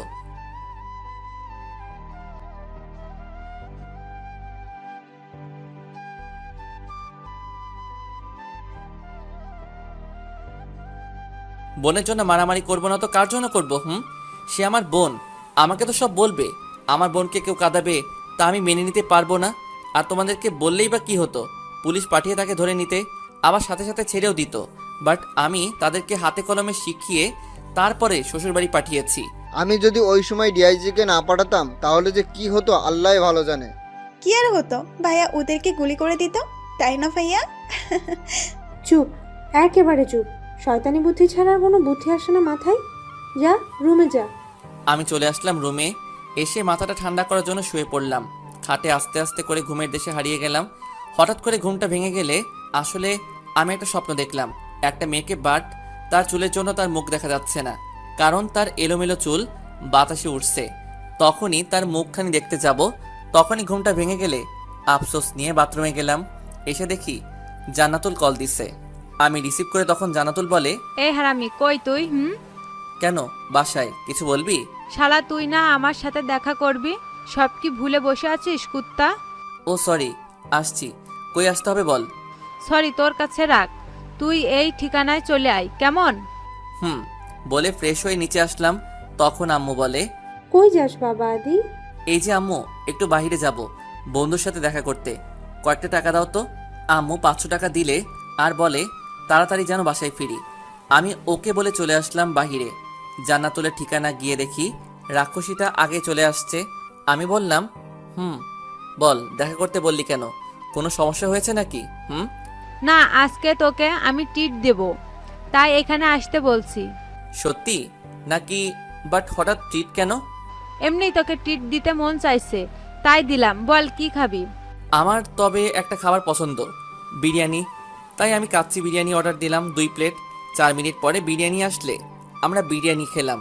খেয়ে রেস্টুরেন্ট থেকে বের হলাম। তখন জান্নাতুল বলে, সামনে একটা পার্ক আছে, ওইখানে গিয়ে বসি। চল। চলে গেলাম ওই জায়গায়। প্রায় সময় ওইখানে আসি মারিয়াকে নিয়ে। বিকালটা ভালো লাগে, অনেক বাচ্চা আসে, খেলাধুলা করে, পরিবেশটা দেখতে সুন্দর লাগে। চল ওই জায়গায় বসি। গিয়ে বসলাম। আচ্ছা আদি, তুই কি কখনো প্রেম করছিস? না রে, এইসব প্রেম ভালোবাসা আমার ভালো লাগে না। তুই করছ? না, তবে একটা ছেলেকে আমার খুব ভালো লাগে, আর ভয় বলতে পারছি না। কি ছেলে না কি? আর তুই ভয় পাস? তোর তো অনেক সাহস।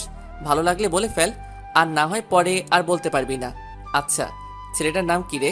তখন জান্নাতুল নামটা শুনে আমার মনটা কেমন কেমন যেন করতে শুরু করে দিল। জান্নাতুল যে নামটা বলে সেই নামটা হলো আকাশ।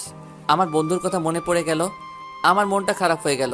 তখন জান্নাতুল বলে, কি রে, কি হয়েছে তোর আবার? কিছু না। আচ্ছা চল আর বাসায় চলে যাই। কেন, তোর কি ভালো লাগে না? কি হয়েছে বল তো আমায়। আরে কিচ্ছু হয় নাই। আচ্ছা, সামনে তো 14 ফেব্রুয়ারি আসছে, তখন তাকে তুই প্রপোজ করে দিবি কেমন? আমি একটা মেয়ে হয়ে তাকে প্রপোজ করব, সে করতে পারে না? সব সময় কি ছেলেরা প্রপোজ করবে নাকি? এখন থেকে মেয়েরাও করবে। আমি করব না তাকে প্রপোজ। ওকে, না করলে নাই, বাট নিজে জিনিসটা যখন অন্যের সাথে দেখবি তখন দেবদাসী হয়, কান্না করিস কেমন? না না, আমি কান্না করতে পারবো না, আর ওকে অন্য কারোর সাথে দেখতেও পারবো না। আচ্ছা তুই কি দেখবি? কে? না রে, একেবারে বিয়ের সময় দেখবো আমাদের দোলাভাইকে। ও মা গো, মেয়ে তো লজ্জাও পাইছে। বাহ বাহ, ভালো তো। কুত্তা, তুই জানিস না মেয়েরা বিয়ের কথা বললে লজ্জা পায়? ও মা, তাই নাকি? এই কথাটা কি সত্যি নাকি? মেয়ে বিয়ের কথা শুনলে লজ্জা পাই? আচ্ছা চল, আজকে তুই আমাদের বাসায়। না রে, আমি বাসায় যেতে হবে এখন। আচ্ছা চল, আমি তোদের বাড়িতে যাব, আন্টি আঙ্কেল আর তোর ছোট বোনের সাথে পরিচয় হই। দেখ, তুই হলি বড় লোকের একমাত্র মেয়ে, আমার মতো সামান্য একটা ছেলের বাসা যাবি, তা মানায় না রে। কুত্তা, বন্ধুদের মধ্যে কখনো বড় লোক আর ছোট লোক হয় না রে। চল এখন আমি তোদের বাসায় যাব। তুই পাগল নাকি? তোকে আমার সাথে বাসায় নিলে আব্বু আম্মু আমাকে কতগুলো প্রশ্ন করবে, আমি বাবা এতগুলো উত্তর দিতে পারবো না। তোকে অন্য এক সময় নিয়ে যাব কেমন? আমি ইচ্ছা করে নিচে যাই নাই, আমি চাই না কেউ আমার পরিচয়টা জানুক। ওকে, বাট আমাকে নিয়ে যাবি কিন্তু। ওকে, আচ্ছা যা, নিয়ে যাব একদিন। এখন আমাকে যেতে হবে, সন্ধ্যা হয়ে আসছে। ঠিক বলছে, চল তোকে দিয়ে আসি আমি। না, আমি যেতে পারবো। তুই ওই যে রিক্সাটা থেমে আছে ওইটা দিয়ে চলে যা, আমি একটা বাসে করে চলে যাচ্ছি কেমন? আচ্ছা, তুই আমার সাথে রিক্সায় গেলে কি এমন হবে? কিছু হবে না, বাট আমি কোনো মেয়ের সাথে রিক্সায় উঠতে পারবো না রে, কেউ দেখলে আমার সমস্যা হবে। এই রিক্সা মামা যাবে এই ঠিকানা জায়গায়? মামা যাব, তবে ভাড়া 10 টাকা বেশি দিতে হবে। ভাড়া 60 টাকা, আমাকে 70 টাকা দিতে হবে। ওকে মামা, সমস্যা নাই, চলেন। ওকে, আল্লাহ হাফেজ। বাসায় গিয়ে আমাকে কল দিস কেমন? বলে চলে আসলাম। রাস্তায় দেখলাম একটা ঝালমুড়ির দোকান, দেখে আমি চলে গেলাম ঝালমুড়ি খেতে। আমি বললাম, মামা ঝাল কম দিয়ে ঘুরি বেশি দিয়ে ভালো করে একটা বানিয়ে দেন। 1 মিনিট পরে আমাকে বানিয়ে দিলে আমি টাকা দিয়ে খেতে খেতে রাস্তা দিয়ে চলে আসলাম। দেখলাম একটা বাস থামিয়ে রাখছে, আমি দৌড়ে গিয়ে বাসটাকে ধরলাম, সাথে সাথে উঠে গেলাম। বাস চলে আসলে আমাদের বাসার কাছে আমি নেমে গেলাম, আর বাসায় চলে আসলাম। কলিং বেল দিতে মারিয়া বলে, ভাইয়া তোকে কতগুলো কল দিলাম, তুই ধরিসনি কেন? আমি ফোনটা বের করে দেখি মারিয়ার 7টা কল। আমি বললাম, দেখো ফোনটা সাইলেন্ট ছিল, কেন কল দিছিস? ভাইয়া ফুচকা খাবো, ঝালমুড়ি খাবো, চল না ভাইয়া। কি? এখন সন্ধ্যা হয়েছে, আব্বু বাসায়, আমাকে বকা শোনাবি নাকি? আপু জানবে না, আমরা লুকিয়ে লুকিয়ে যাব। আরে মাথা মোটা, তোর কি মনে হয় আব্বু বোকা? যখন তোকে বাড়িতে কোনো জায়গা বা রুমে না দেখবে তখন কি হবে বুঝতে পারছিস? বোকামে, যা রুমে যা। খাবো ফুচকা ঝালমুড়ি। বলে চলে গেলে আমি বাসা থেকে আবার বের হলাম, আর রাস্তার পাশে দেখলাম ফুচকা আর ঝালমুড়ি বিক্রি করছে। ওইখান থেকে প্রসেস করে নিয়ে আসলাম বাসায়। কলিং বেল দিতেই আম্মু দরজা খুলে দিল। কই ছিলে এতক্ষণ? আর হাতে কি এটা? তোমার মেয়ে কই? ঘুম পড়ছে আর গাল ফুলে আছে, কি জানি। আচ্ছা থাক, আমি আসছি। মারিয়া গাল ফুলে আছে, তার কারণ আমার হাতে প্যাকেটগুলো দেখবা, কিছুক্ষণ পরে সব কিছু ঠিক হয়ে যাবে। কি যে করিস দুই ভাই বোন, আল্লাহ ভালো জানে। আমি আর কিছু না বলে উপরে চলে গেলাম। গিয়ে দেখি মারিয়া চুপ করে বসে আছে বই খুলে। আমি পেছন থেকে বেউ দিতেই মারিয়া ও ভাইয়া বলে উঠল।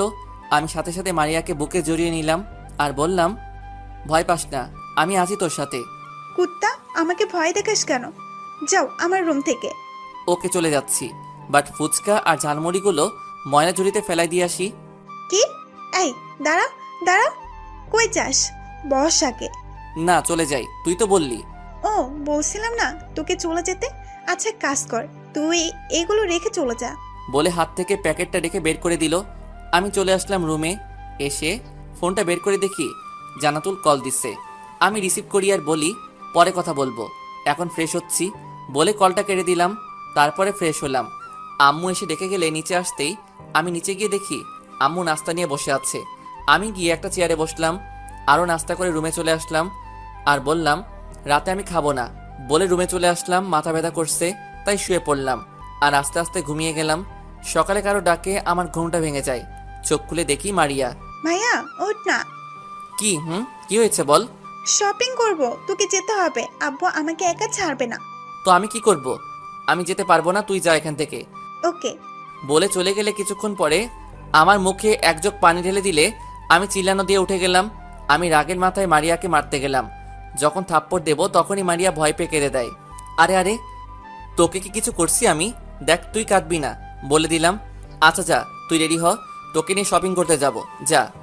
সত্যি বলছো তো? যা, রেডি হ। মারিয়া খুশি হয়ে চলে গেলে রেডি হতে আসি। আমি বাথরুমে চলে গেলাম। গোসল করে রেডি হয়ে নিচে গিয়ে দেখি মারিয়া রেডি। শপিং বলে কথা, তাই আমার আগে এসে হাজির।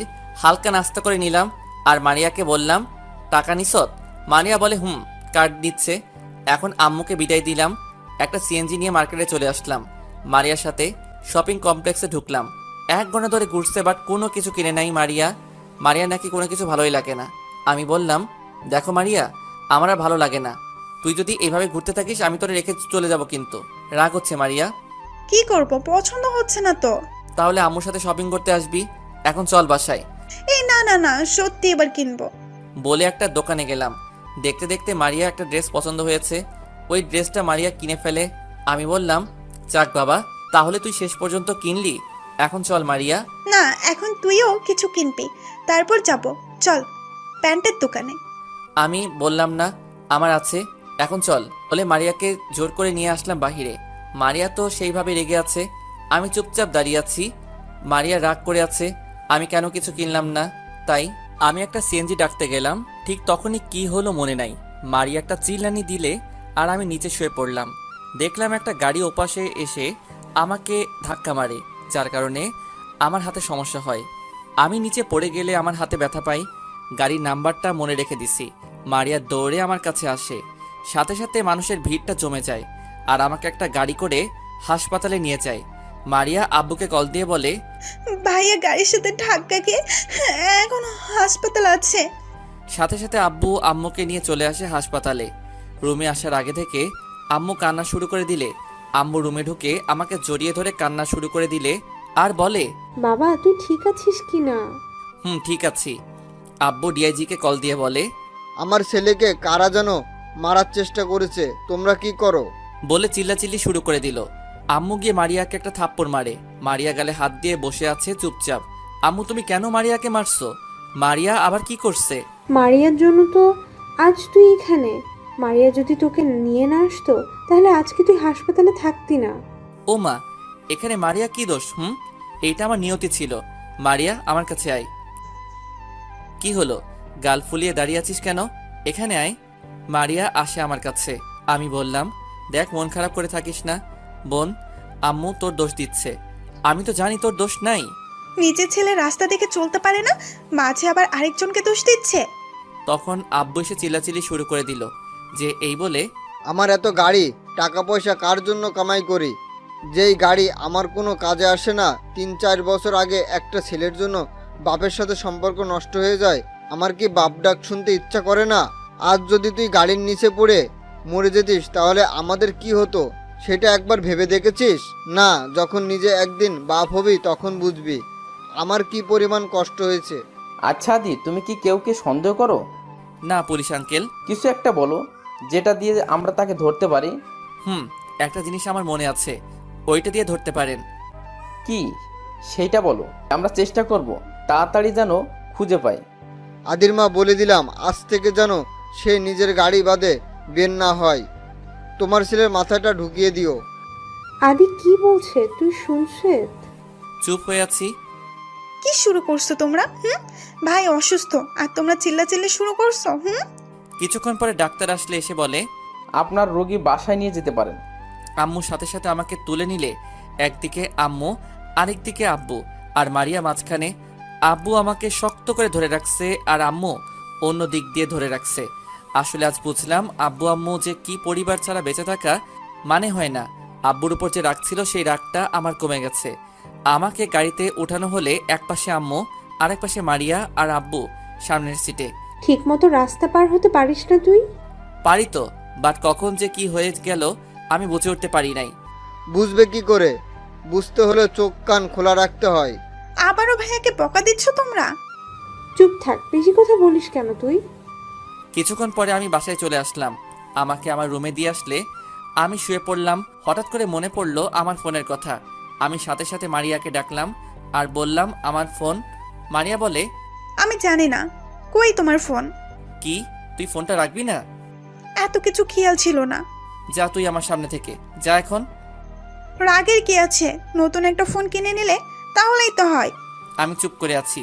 মারিয়া কিছুক্ষণ পর ফোনটা আমার হাতে দেয়। ফোনটা পেয়ে আমার মুখে একটা হাসি ফোটে। কি আছে এই ফোনে যা তোমার হাসি ফুটালো? তুই বুঝবি না বলে মারিয়াকে রুম থেকে বের করলাম। তখনই জান্নাতুলের কল। কি রে, কি খবর তোর? আলহামদুলিল্লাহ ভালো, তোর কি খবর? আলহামদুলিল্লাহ ভালো আছি।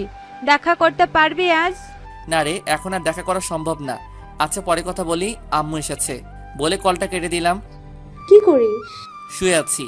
দেখলাম আব্বু আম্মু পিছে খাবার নিয়ে দাঁড়িয়ে আছে। আমি আমাকে শুয়ে থেকে তুলে দিলে আব্বু নিজের হাতে আমাকে খাবার খাওয়াই দিল। আসলে আব্বু আম্মু যে কি তা এখন বুঝতে পারছি। খাওয়া দাওয়া শেষ করে আমাকে শুয়াই দিল। এইভাবে কেটে গেল অনেক দিন। বাট জান্নাতুলের সাথে আর দেখা করি নাই, শুধু ফোনে কথা বলছি। দেখতে দেখতে ভার্সিটিও খুলে গেল, আমিও সুস্থ হয়ে উঠি। অনেকদিন পরে ভার্সিটিতে যাব। আম্মু অনেকবার বলেছে যে গাড়ি নিয়ে যাবার জন্য, বাট আমি যাই নাই, সেই বাসে যাই। আমি বাসে করে ভার্সিটিতে গেলাম। দেখলাম আদিবা তার বন্ধুদেরকে নিয়ে দাঁড়িয়ে আছে, আমাকে দেখে মজা নিচ্ছে। আমি তাদের সামনে দিয়ে যাচ্ছি, দেখলাম জান্নাতুল ওই কোনায় দাঁড়িয়ে আছে। যে ওদের সামনে দিয়ে যাব ঠিক তখনই আদিবা আমাকে ল্যাং মেরে ফেলাই দিল। একটি গাড়ির উপর আমার কপালটা ফুলে গেছে। আদিবা আর তার বন্ধুরা মজা নিয়ে বলে আমি নাকি হাঁটতে পারি না, তাই নাকি আমি পড়ে গেছি। তখন জান্নাতুল, ওই তোরা তো তাকে ল্যাং মেরে ফেলাইছিস, আমি তো দেখলাম। জান্নাতুল আমার কপালটা দেখে সাথে সাথে আমার কাছে এসে বলে, আদি চল, তোর কপালটাই বরফ দিতে হবে। চল বলে গাড়ি কালারের দিকে নজর গেছে, সাথে গাড়ির নাম্বারের দিকেও গেল। সাথে সাথে রাগটা বেড়ে গেল। আমি বললাম, জান্নাতুল আমি যাব না, তুই একটু দূরে যা। কেন আবার কি হয়েছে তোর? দেখে তো মনে হচ্ছে রেগে আছিস এই গাড়িটার সাথে। আরে গাড়ি দেখে লাভ নাই, এমন গাড়িতে উঠে কখনো পারবি না তুই। জান্নাতুল, ওই যে লাঠিটা আমাকে একটু এনে দে প্লিজ। ওকে এনে দিচ্ছি, বাট কি করবি? বলতে বলতে জান্নাতুল আমাকে এনে দিলে লাঠিটা আমি হাতে নিয়ে প্রথম বাড়িটা সামনের গ্লাসে মারলাম।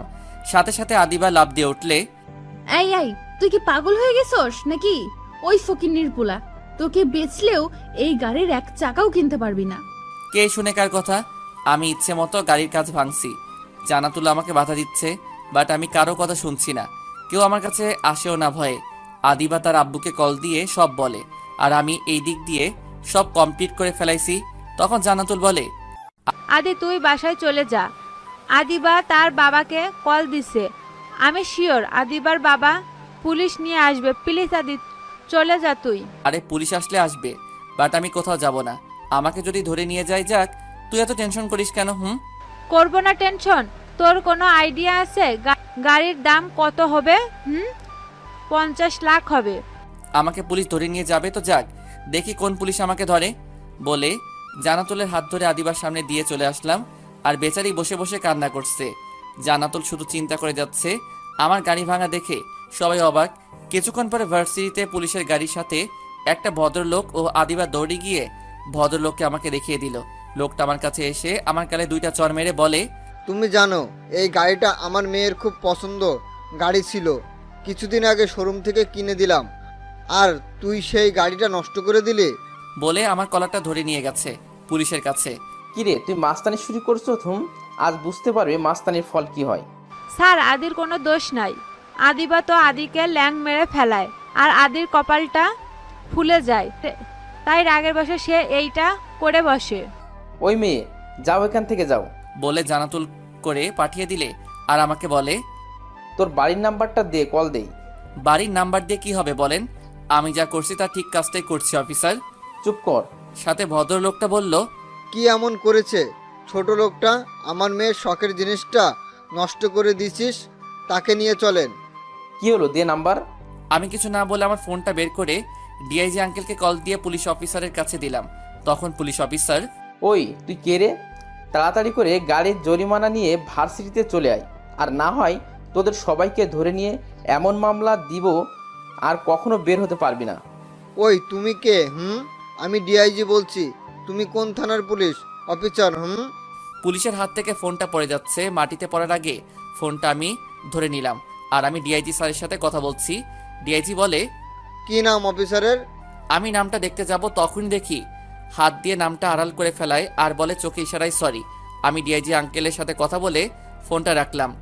আমি যে থানায় মামলা করছি ওই থানায় ওসিকে ফোন দিয়ে বলি ভার্সিটিতে আসার জন্য। কিছুক্ষণ পরে চলে আসে 2 ওসি। একটু দূরে গিয়ে কথা বলে কথা শেষ করে চলে আসলে, এই গাড়িটা আপনার মেয়ে চালায় তাই না? ডিআইজি ওসি সাহেব। কয় তারিখে কিনে দিছেন? 7 তারিখে। সাথে সাথে পুলিশ আমাকে ছেড়ে দিয়ে আদিবা ধরে ফেলে। তা দেখে তো সবাই অবাক। ভদ্রলোক বলে, এই কি হচ্ছে? মামলা করলাম, আমি আপনাকে আনছি আমি মাস্তানকে ধরার জন্য, বাট আপনি আমার মেয়েকে ধরেছেন, মানে কি? আপনার মাথা ঠিক আছে তো? আপনার মেয়ের নামে মামলা হয়েছে 7 দিন আগে, মার্ডার মামলা। এই ছেলেটাকে মারার চেষ্টা করেছিল, এই ছেলের জন্য বেঁচে যায়, বাট তার হাতের সমস্যা হয়, তাই ছেলেটা রাগে বসে গাড়িটার গ্লাস ভেঙে। এখন আমরা আপনার মেয়েকে ধরে নিয়ে যাব যতক্ষণ না মামলা তুলছে। ভদ্রলোক তার মেয়েকে জিজ্ঞেস করে যে পুলিশ যা বলছে তা কি ঠিক কিনা। আদিবা আমতা আমতা করতে শুরু করে। তাতে ভদ্রলোক বুঝে যায়, আমার কাছে এসে বলে, বাবা তুমি আমার ছেলের মতোই, ওই সময় তোমার গায়ে হাত তুলেছিলাম, সরি বাবা, আমাকে ক্ষমা করো, না বুঝে তোমাকে একটা থাপ্পড় দিলাম। আরে আঙ্কেল ক্ষমা চাইতে হবে না, আপনি তো বলছেন যে আমি আপনার ছেলের মতো। তখন লোকটা বলে, আমার মেয়েটাকে আমি মানুষ বানাতে পারি নাই বাবা, মামলাটা তুলে ফেলাও, যদি টাকা লাগে তাহলে আমি আপনাকে টাকা দেব। তখন একটা ওসি এসে বলে, ওই যে মিস্টার, আপনি কাকে টাকা গরম দেখাচ্ছেন? জানেন কে উনি, কার ছেলে? তখন আমি পুলিশ অফিসারকে থামিয়ে দিয়ে ভদ্রলোককে বলি, আপনার মেয়ের বিরুদ্ধে মামলা আমি তুলে নেব, বাট আপনার মেয়েকে এইটা শুধু বলতে বলেন যে আমার কাছে এসে সবার সামনে সরি বলতে, তাহলে আমি মামলা তুলে নেব। তখন আদিবার বাবা, ওকে তোমাকে সরি বলবে। বলে আদিবা কাছে যায় আর সরি বলতে বলে। আদিবা সাথে সাথে মানা করে। আদিবার বাবা সাথে সাথে একটা থাপ্পড় মেরে বলে, যাও বলছি ছেলেটার কাছে সরি বলো। আদিবা রাগে ফুলে আছে, আমার সামনে এসে আমাকে সরি বলে। আমি কিছু না বলে দাঁড়িয়ে আছি। আদিবা আমার সামনে থেকে চলে যায়, আর আমি পুলিশকে বলি মামলাটা আমি তুলে নিলাম, সব এখানে শেষ। বলে পুলিশ চলে যায়। তখন জান্নাতুল, ওই আদি, বুঝলাম না কি থেকে কি হলো, আমাকে একটু খুলে বলতে কি হয়েছিল এতক্ষণ? আদিবা যে কিনা এত অহংকার মনের মধ্যে, সে মেয়ে তোকে সরি বলতে বাধ্য হয়েছে? এত কিছু জানতে হবে না তোর, এখন চল ভিতরে যাই, ক্লাসের সময় হয়ে গেছে। চলে, বাট আজকে কোনো কিছু আমি বুঝলাম না, কি হলো? আগে চল ক্লাস করে নেই, তারপরে না হয় একদিন জানাবো বলে ক্লাসে চলে আসলাম। সবাই আমাকে দেখে চুপ হয়ে গেছে। আমি আমার সিটে বসে পড়লাম। এর মধ্যে স্যার চলে আসলে স্যার এসে আমাকে বলে, আদি তুমি দাঁড়াও তো। আমি দাঁড়িয়ে গেলাম। তখন স্যার বলে, কি হয়েছে আজকে তোমার আর আদিবার মধ্যে একটু বলবা? আর গাড়িটা কেন নষ্ট করছে তারা? স্যার পরীক্ষা যেদিন শেষ হয় সেই দিন আমাকে একটা গাড়ি ধাক্কা মারে। তখন ক্লাসের সবাই অবাক। তখন আমি আবারও বলতে থাকলাম, যখন আমাকে ধাক্কা মারে তখন আমি অল্পের জন্য বেঁচে যাই, বাট আমার হাত মচকে যায়। তার জন্য আমি 1 সপ্তাহ শুধু বিছানায় ছিলাম। 1 সপ্তাহ পরে আমি ঠিক হই, বাট আমার আব্বু তখন পুলিশকে কল দেয় আর মামলা করে। আমি ওই গাড়ির নাম্বার আর কালারটা আমার মনে ছিল, তার উপর ভিত্তি করে আমার মামলাটা নেওয়া হয়। আজ যখন আমি ভার্সিটিতে আসি, এখন আদিবা দাঁড়িয়ে আছে। আমি যখন তার সামনে দিয়ে যাচ্ছি তখন সে আমাকে ল্যাং মেরে ফেলায় আর আমার কপালটা ফুলে যায়। আর যখন দেখলাম ওই গাড়িটা, তখন থেকে আমার পুরা মাথা গরম হয়ে যায় আর রাগের বশে তার গাড়িটা নষ্ট করে ফেলাই। তারপরে কাহিনীটা সবাই দেখছে। আচ্ছা বাদ দে, এখন সবাই মনোযোগ দিয়ে বোর্ডের দিকে তাকাও। আমরা সবাই স্যারের কথা শুনছি। হঠাৎ করে জান্নাতুল আমাকে কলম দিয়ে খোঁচা মেরে বলে, ওই কুত্তা, এত বড় একটা দুর্ঘটনা ঘটে গেল, আমাকে জানালে না কেন? আরে এমনি জানাই নাই। আদিবাকে একটা শিক্ষা দেওয়া দরকার। বাপের টাকা বেশি, অহংকারী দেখায়। তার বাপের টাকা আছে তাই দেখায়, তাতে তোর সমস্যা কই? যাক বাবা, যার জন্য করি চুরি সেই বলে চোর। তোর জন্য বললাম যে তাকে একটা শিক্ষা দেওয়া দরকার, আর তুই আমাকে, যা, তুই কথা বলবি না। আমি তো তোর সাথে মজা করছি, তুই রাগ করিস কেন? আরে আদিবাকে শিক্ষা দেওয়া আমার দরকার নাই। একদিন সে তার নিজের সব ভুল বুঝতে পারবে। সামনে তাকিয়ে দেখি স্যার আমার সামনে। কি এটা কি গল্প করার জায়গা নাকি? যাও, এখন ক্লাস থেকে বের হবে, তোমরা দুজনে যাও। জি স্যার বলে জান্নাতুলকে নিয়ে বের হলাম আর বললাম, তোর জন্য স্যার ক্লাস থেকে আমাকে বের করে দিছে। বারে, আমি কি করছি? আমি যদি বলি তোর জন্য আমাকে বের করে দিছে? আমার জন্য তোকে বের করছে কুত্তা। তুই তো আগে আমাকে খোঁচা মারছত। আমি তোকে খোঁচা মারছি? তুই কথা বললি কেন? তুই কথা না বললে আমাদেরকে আজকে ক্লাস থেকে বের করতো না। ওরে সাতচুন্নি, তুই খোঁচা মারবি আর আমি চুপ করে থাকবো না? থাকবে, তুই চুপ থাকবি কুত্তা। আমি কুত্তা হইলে তুই সাতচুন্নি। আদি, বাসা যেতে হবে রে আমার এখন। কেন, আজকে তোকে ছেলেপক্ষ দেখতে আসবে নাকি? আরে না, আব্বুর শরীরটা ভালো না, তাই যেতে হবে রে। ওকে যা। জান্নাতুলকে একটা রিকশায় তুলে দিলাম আর আমি বাসে করে বাসায় চলে আসলাম। এসে কলিং বেল দিতেই আম্মু দরজাটা খুলে দিল। কি রে বাপ, তোর কি শরীর খারাপ নাকি রে? কপালে হাত দিয়ে বলে, আর তোর কপালে কি হয়েছে? এইভাবে ফুলে আছে কেন? তোর বাপকে আমি কল দিচ্ছি এখনই। আমি আম্মুকে ডাক দিয়ে বলি, আম্মু কি শুরু করছে? আসার সময় উপর দিক তাকিয়ে হাঁটছি, হঠাৎ করে একটা গাছের সাথে ধাক্কা খেয়ে কপালে এই অবস্থা। সত্যি বলতে জানি না আম্মু কি করতো, আর আব্বু জানলে ওই মেয়ে আর বাপকে ধরে নিয়ে আসতো, আর কি করতো আল্লাহ জানে। কপালেটা না হয় গাছের সাথে ধাক্কা খেয়ে এমন হলো, বাট গালটা কেমন কেমন যেন হয়ে আছে, মনে হয় তোকে কেউ চর মারছে। আমি তোমার একমাত্র পোলা, তাই তুমি একটু টেনশন করছো বেশি আম্মু। আচ্ছা মারিয়া কি স্কুলে গেছে নাকি আম্মু? আরে না, কাল থেকে মারিয়া পরীক্ষা শুরু, সে পড়ছে, আর তুই কাল থেকে মারিয়াকে নিয়ে যাবি, কেমন? আচ্ছা আম্মু, আমি রুমে গেলাম বলে রুমে চলে আসলাম। এসে ফ্রেশ হয়ে ফোনটা হাতে নিয়ে গেম খেলছি। হঠাৎ করে একটা ফোন আসলে আননোন নাম্বার থেকে আমি ধরি নাই, আবার দিলে আমি ফোনটা ধরতেই ওপাশ থেকে একটা মিষ্টি কণ্ঠ ভেসে আসলো। হ্যালো, আপনি কি বিজি নাকি? এত সুন্দর একটা কণ্ঠ শুনে আমি চুপ হয়ে আছি। কি হলো, কথা বলছেন না যে? বিজি নাকি আপনি? হ্যাঁ না মানে হ্যাঁ না মানে বুঝলাম না। না মানে কে আপনি? কেন, অপরিচিত কারোর সাথে কথা বলেন না নাকি আপনি? জি, অপরিচিত কারোর সাথে কথা বলি না। ও, এই কারণে আপনি আমার কলটা রিসিভ করেন নাই? জি, এইবার বলেন কে আপনি, পরিচয়টা দেন। আমি মেঘ কন্যা। মেঘ কন্যা? মানে সাথে সাথে কল কেটে দিলে আমি সাথে সাথে কল দেই, বাট বন্ধ বলছে। কি আর করা, বাট এত সুন্দর কন্যা আমি আগে মনে হয় শুনি নাই। আমি আবারও ট্রাই করলাম, বাট কাজ হচ্ছে না। তাই আমি নিচে গিয়ে দেখি আম্মু বসে বসে টিভি দেখছে। আমি আম্মুর কাছে গিয়ে বসি। কিছু বলবি তুই? না আম্মু, ভালো লাগছে না, তাই তোমার কাছে আসলাম। কিছু খাবি তুই? আপেল, কমলা, কলা বল, খেলে আমি এনে দেই। না আম্মু, কিছু খাবো না। আচ্ছা যাই, আমি রুমে ঘুমাবো। আম্মু বলে উপরে চলে আসলাম। এসে শুয়ে পড়লাম খাটে। বাট আজকে মারিয়ার সাথে কথা বলি নাই। ভার্সিটি থেকে আসার পরে মারিয়া পরীক্ষা, তাই মারিয়ার রুমে যাওয়া হয় নাই। আমি ওই মেয়ের কথা চিন্তা করতে করতে কখন যে ঘুমের দেশে হারিয়ে গেলাম জানি না। স্বপ্নের মধ্যে ও একটা মেয়েকে দেখতে পেলাম, বাট শুধু পিছনটা, সামনে দিয়ে মুখটা দেখা যাচ্ছে না। আমি যখন তাকে জিজ্ঞেস করি কে তুমি, তখন সে বলে আমি মেঘকন্যা, আর কণ্ঠটা পুরা সেম। আমি সাথে সাথে দৌড়ে তার সামনে যাই। তার মুখখানা দেখা যাচ্ছে না, তার চুলগুলো বাতাসে উঠছে। আমি চুলগুলো সরাতে যাবো, ঠিক তখনই আমার ঘুমটা ভেঙে গেলে আসলে ঘুমটা ইচ্ছে করে ভাঙি নাই, আমার ঘুমটা জোড়া করে ভাঙছে, মানে আমার বোন মারিয়া। আমি বললাম মারিয়া বলে রাগে মাথা চিল্লান দিলাম। তখন সাথে সাথে আম্মু বলে, কি হয়েছে বাপ? তোমার মেয়ে আমার এত সুন্দর স্বপ্নটা ভেঙে দিছে, কি করতে মন চায় জানে এখন। এই জন্য এত বড় চিল্লান দিতে হয়? তোর আব্বু তো ভয় পেয়ে গেছে, আসতে চাইছিল, আমি আসতে দেইনি। আম্মু তোমার মেয়েকে নিয়ে যাও তো এখন। চলে যাচ্ছি, থাক, আসবো না আর তোর রুমে, ডাকবো না আর তোকে। তুই না ডাকলে আমি খুশি, যা তুই। আম্মু আর মারিয়া চলে যায়।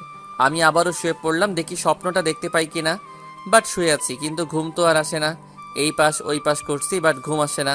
আমি খাটে থেকে উঠে হাত মুখ ধুয়ে মারিয়ার রুমে গিয়ে একটা কাশি দিলাম। তাতে মারিয়া, ওই আমার রুমে কি তোর? যা রুম থেকে। দেখতে এসেছি পড়িস কিনা, কাল না তোর পরীক্ষা। আচ্ছা, ওই সময় আমাকে ডাকলি কেন বলতো? এমনি ডাকছি, যা এখন। মারিয়া তুই কি রেগে আছিস নাকি?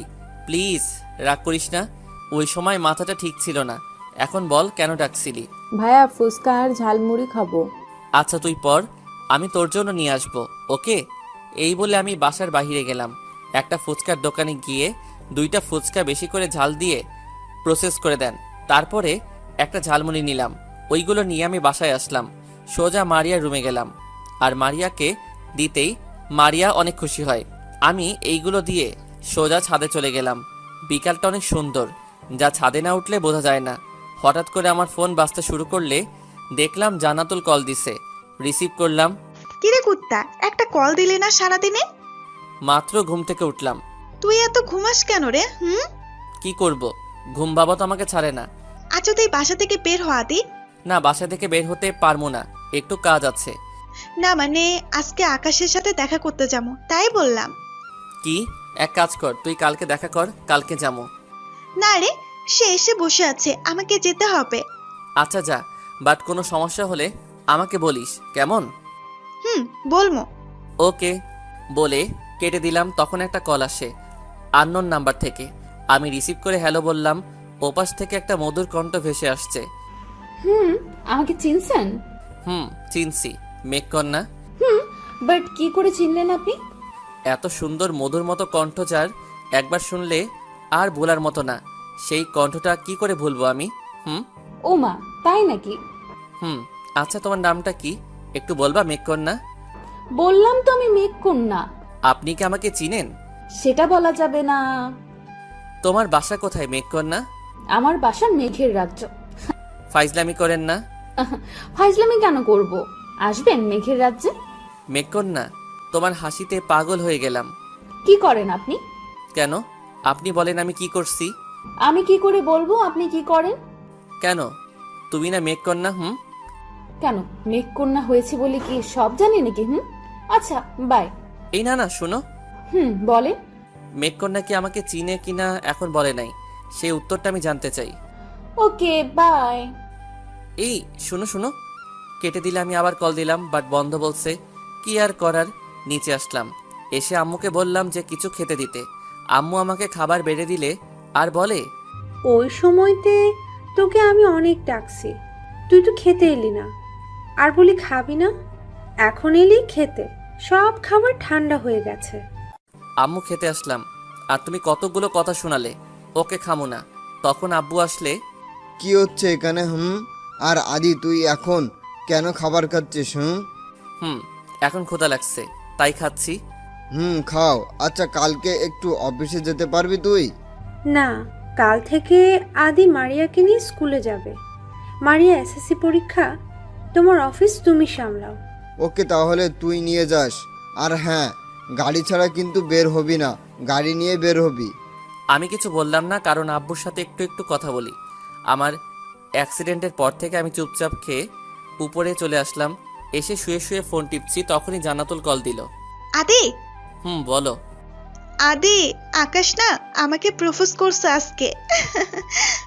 ওয়াও, ভালো। তা তুই অ্যাকসেপ্ট করছিস?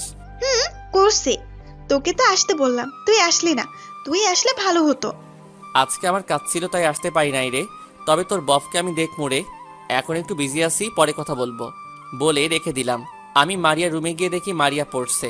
আমি চলে আসলাম। মারিয়া রুম থেকে ছাদে চলে গেলাম। পুরা বিকালটা ছাদে কাটিয়ে সন্ধ্যার সময় ছাদ থেকে নামলাম। নিচে এসে টিভিটা ছেড়ে কার্টুন দেখতে থাকলাম। একা একা কার্টুন দেখা আর নিজে নিজে হাসাটা একটা মজা আছে। আমি কার্টুন দেখছি আর হাসছি। আম্মু এসে বলে, কি রে আদি, তুই কি বাচ্চা নাকি যে কার্টুন দেখিস? আমি কার্টুন দেখে হাসছি আর বলছি, আমি একটা ছোট বাচ্চা, আমাকে ডিস্টার্ব করবা না বলে মন দিয়ে কার্টুন দেখছি। কিছুক্ষণ পরে আম্মু এসে বলে খাবার খেতে। আমি খাবার খেয়ে রুমে গিয়ে ঘুমিয়ে গেলাম। হঠাৎ কারো ডাকাডাকির আওয়াজ পেলাম। দেখলাম মারিয়া অনেক রেগে আছে। আমি বললাম কি হয়েছে? তখন মারিয়া বলে, কি হয়েছে?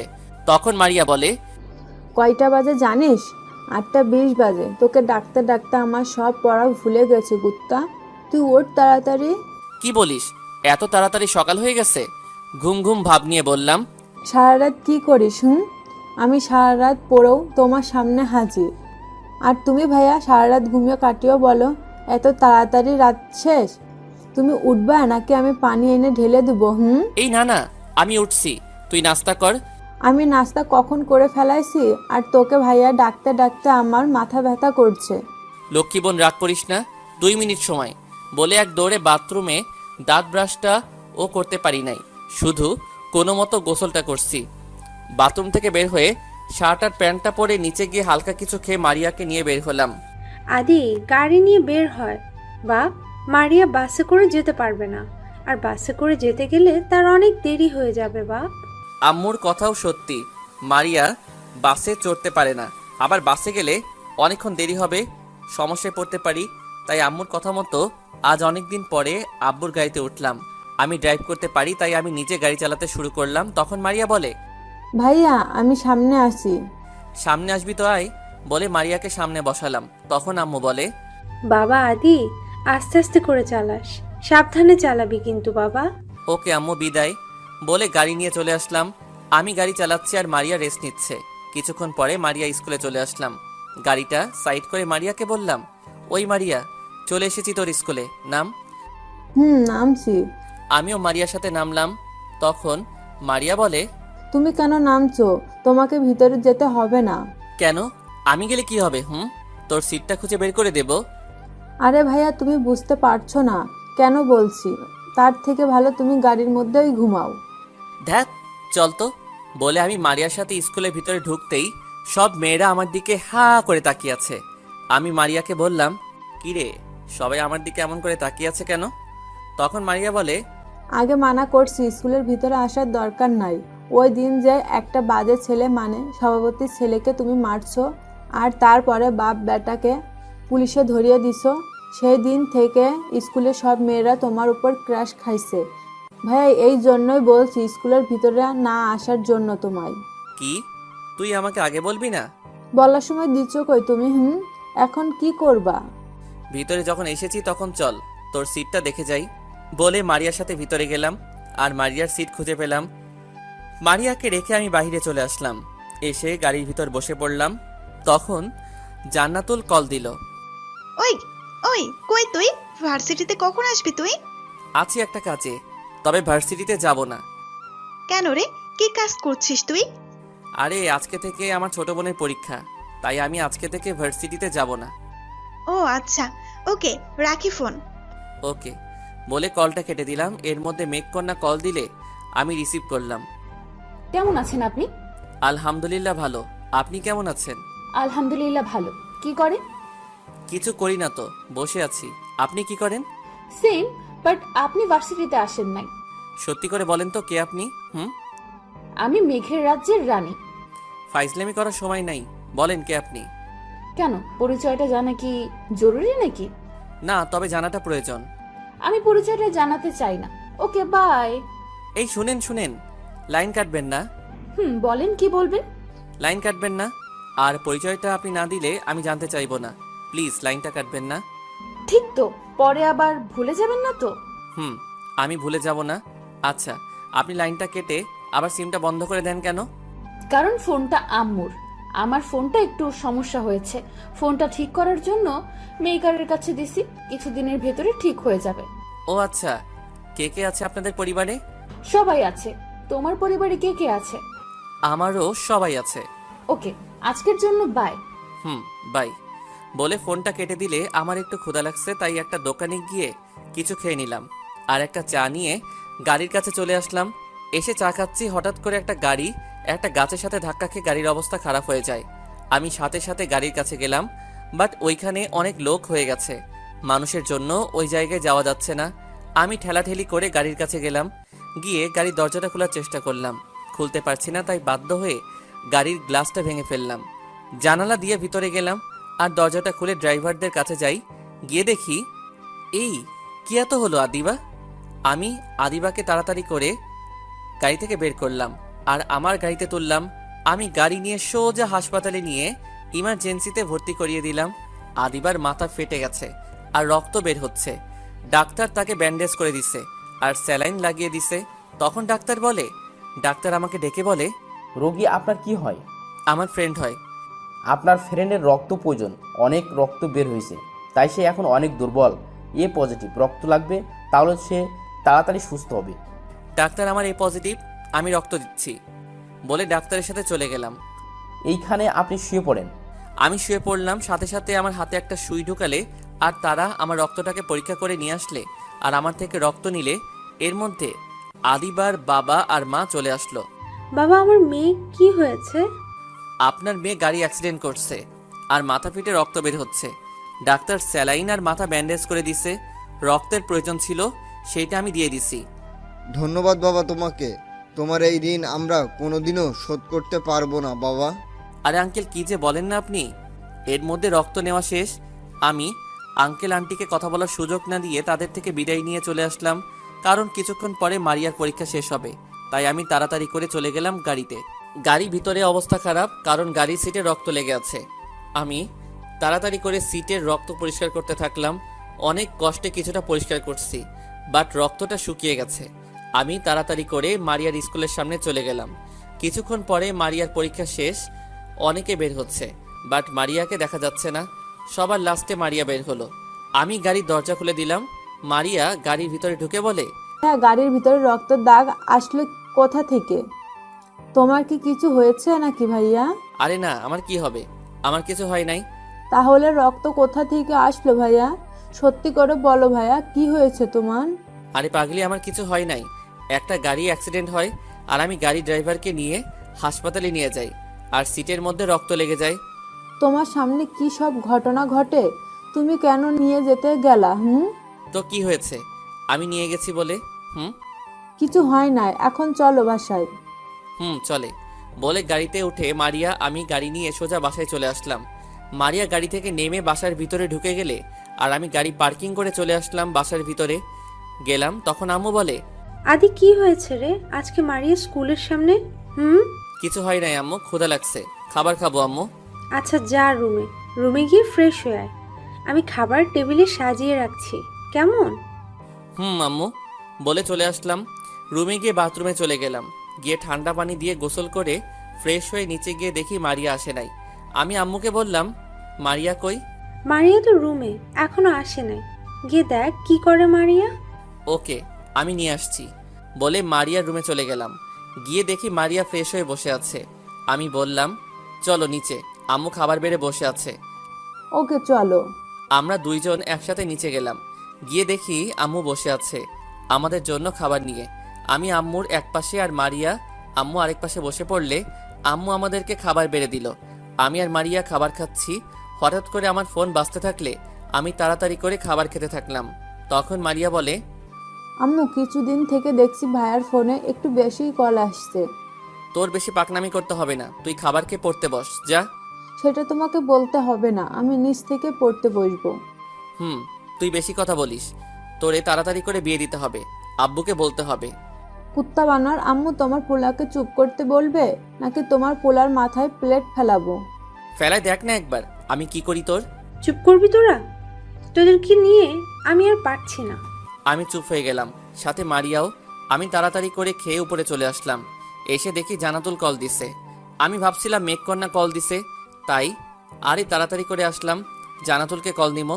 তখনই আম্মু ডাকাডাকি শুরু করলে আমি বললাম আসছি বলে রুম থেকে বের হয়ে নিচে তাকিয়ে তো আমি অবাক, কারণ নিচে দেখলাম জান্নাতুল একটা ফাইল নিয়ে এসেছে আর আম্মু আমাকে আদি আদি বলে ডাকছে। হাই হাই, নিচে তো আমি যেতে পারবো না, কারণ আমি জান্নাতুলের কাছে এত তাড়াতাড়ি ধরা খেতে চাই না। আম্মু আবারও ডাকতে থাকলো। আমি চুপ করে দাঁড়িয়ে আছি, কি করব। হঠাৎ মনে হলো মারিয়ার কথা। আমি তাড়াতাড়ি করে মারিয়ার কাছে চলে গেলাম। কিছু বলবা ভাইয়া? তুই এখন নিচে যাবি, আম্মু আমাকে কেন ডাকে সেইটা জেনে আসবি। যদি আমার কথা আম্মু জিজ্ঞেস করে বলবি আমি বাথরুমে, আর কিছু দিতে চাইলে তুই নিয়ে আসবি আমার রুমে, ওকে? ওয়েট ওয়েট, তুমি নিজেও যাও না কেন? আমাকে কেন পাঠাচ্ছ তুমি? মারিয়া এখন তর্ক করার সময় না, তুই যা আগে নিচে। ওকে যাব, তার আগে আমার একটা শর্ত আছে। আগে যা, পরে তোর সব শর্ত মেনে নেব, ওকে? ওকে বলে নিচে চলে গেলে তখন আম্মু বলে, তোকে ডাকি নাই, আদিকে ডাকছি। আদি কই? আম্মু ভাইয়া তো বাথরুমে, তাই তো আমি আসলাম। তোর আব্বু ফোন দিছিল ম্যানেজার অসুস্থ, আর এই ফাইলটা অনেক জরুরি। আদিকে বলছে ফাইলটা রাখার জন্য। ওকে আমার কাছে দাও, আমি ভাইয়াকে দিয়ে দেব। বলে আম্মুর কাছে থেকে ফাইলটা নিয়ে আমার রুমে চলে আসে। আমি চুপ করে খাটে বসে আছি। তখন মারিয়া, ভাইয়া মেয়েটা কে? যার জন্য তুমি নিচে না গিয়ে আমাকে পাঠাইছো? আরে না, মেয়েটা আমার ফ্রেন্ড হয়, তার বেশি কিছু না। সবাই জানে আমি গরিব, আর ওই মেয়েও জানে আমি গরিব। ওয়েট ওয়েট, ওই মেয়ে মানে তার নাম নাই? কি নাম মেয়েটার? জানাতুল, আমি চাই না কেউ আমাকে আমার বাবার জন্য চিনুক বা বাবার টাকার জন্য। আমি চাই সবাই আমাকে আমার নিজের জন্য চিনুক। বুঝছি। আচ্ছা ভাইয়া, ফাইলটা আব্বু বলছে তোমাকে দেখার জন্য। ওকে রেখে যা, আমি দেখেছি, তুই গিয়ে পড়। বলে মারিয়াকে পাঠিয়ে দিলাম তার রুমে। আমি মনোযোগ দিয়ে পুরো ফাইলটা দেখলাম, কোথাও কোনো ভুল নাই। আমি ফাইল দেখে ফোনটা হাতে নিলাম। হঠাৎ মনে হলো জান্নাতুল না কল দিছে। আমি তাড়াতাড়ি করে জান্নাতুলকে কল দিলাম। প্রথমবার রিসিভ করে নাই, দ্বিতীয়বার দিলাম। জান্নাতুল রিসিভ করে বলে, কুত্তা, হাতি, গন্ডার, বান্দর। আমি মনে মনে ভাবতে থাকলাম আমার পরিচয়টা কি জেনে গেছে নাকি সে। কিরে কুত্তা, কথা বলিস না কেন? তোরে আমি কখন কল দিচ্ছি, আর তুই আমাকে এতক্ষণে কল দিস না? সরি রে, আমি ঘুমিয়ে গেছিলাম রে। আদি, একটা মজার ব্যাপার হলো কি জানিস? না, তুই না বললে কেমন করে জানবো আমি? তোর নাম আর আমার বাবার মালিকের পোলার নাম একই নাম। তাই নাকি? ভালো তো, আর কিছু বলবি? না, আর কিছু বললো না। তাহলে ফোনটা রাখি বলে কেটে দিলাম। সাথে সাথে মেঘকন্যাকে কল দিলাম, বাট বন্ধ বলে। আবারও দিলাম, একই কথা বন্ধ। তাই বকা দিতে থাকলাম। তখনই আম্মু, কি রে, কাকে বকা দিচ্ছিস তুই? না মানে আমার বন্ধুকে বকা দিচ্ছি। আম্মু সে ফোনটা বন্ধ করে রাখছে। ও আচ্ছা, মারিয়া কি তোকে কোনো ফাইল দিয়েছে? একটা ফাইল দিছে আম্মু। ফাইলটা কি দেখছো তুই? দেখছি আম্মু, এই নাও ফাইল, সব ঠিক আছে। ওকে, বাট তোকে যে এত করে ডাকলাম, তুই নিচে আসলি না কেন? আম্মু আমি ওই সময় বাথরুমে ছিলাম। আচ্ছা ঠিক আছে, আমি যাই, তুই একটু রেস্ট নে বাবা। বলে খাটে শুয়ে পড়লাম।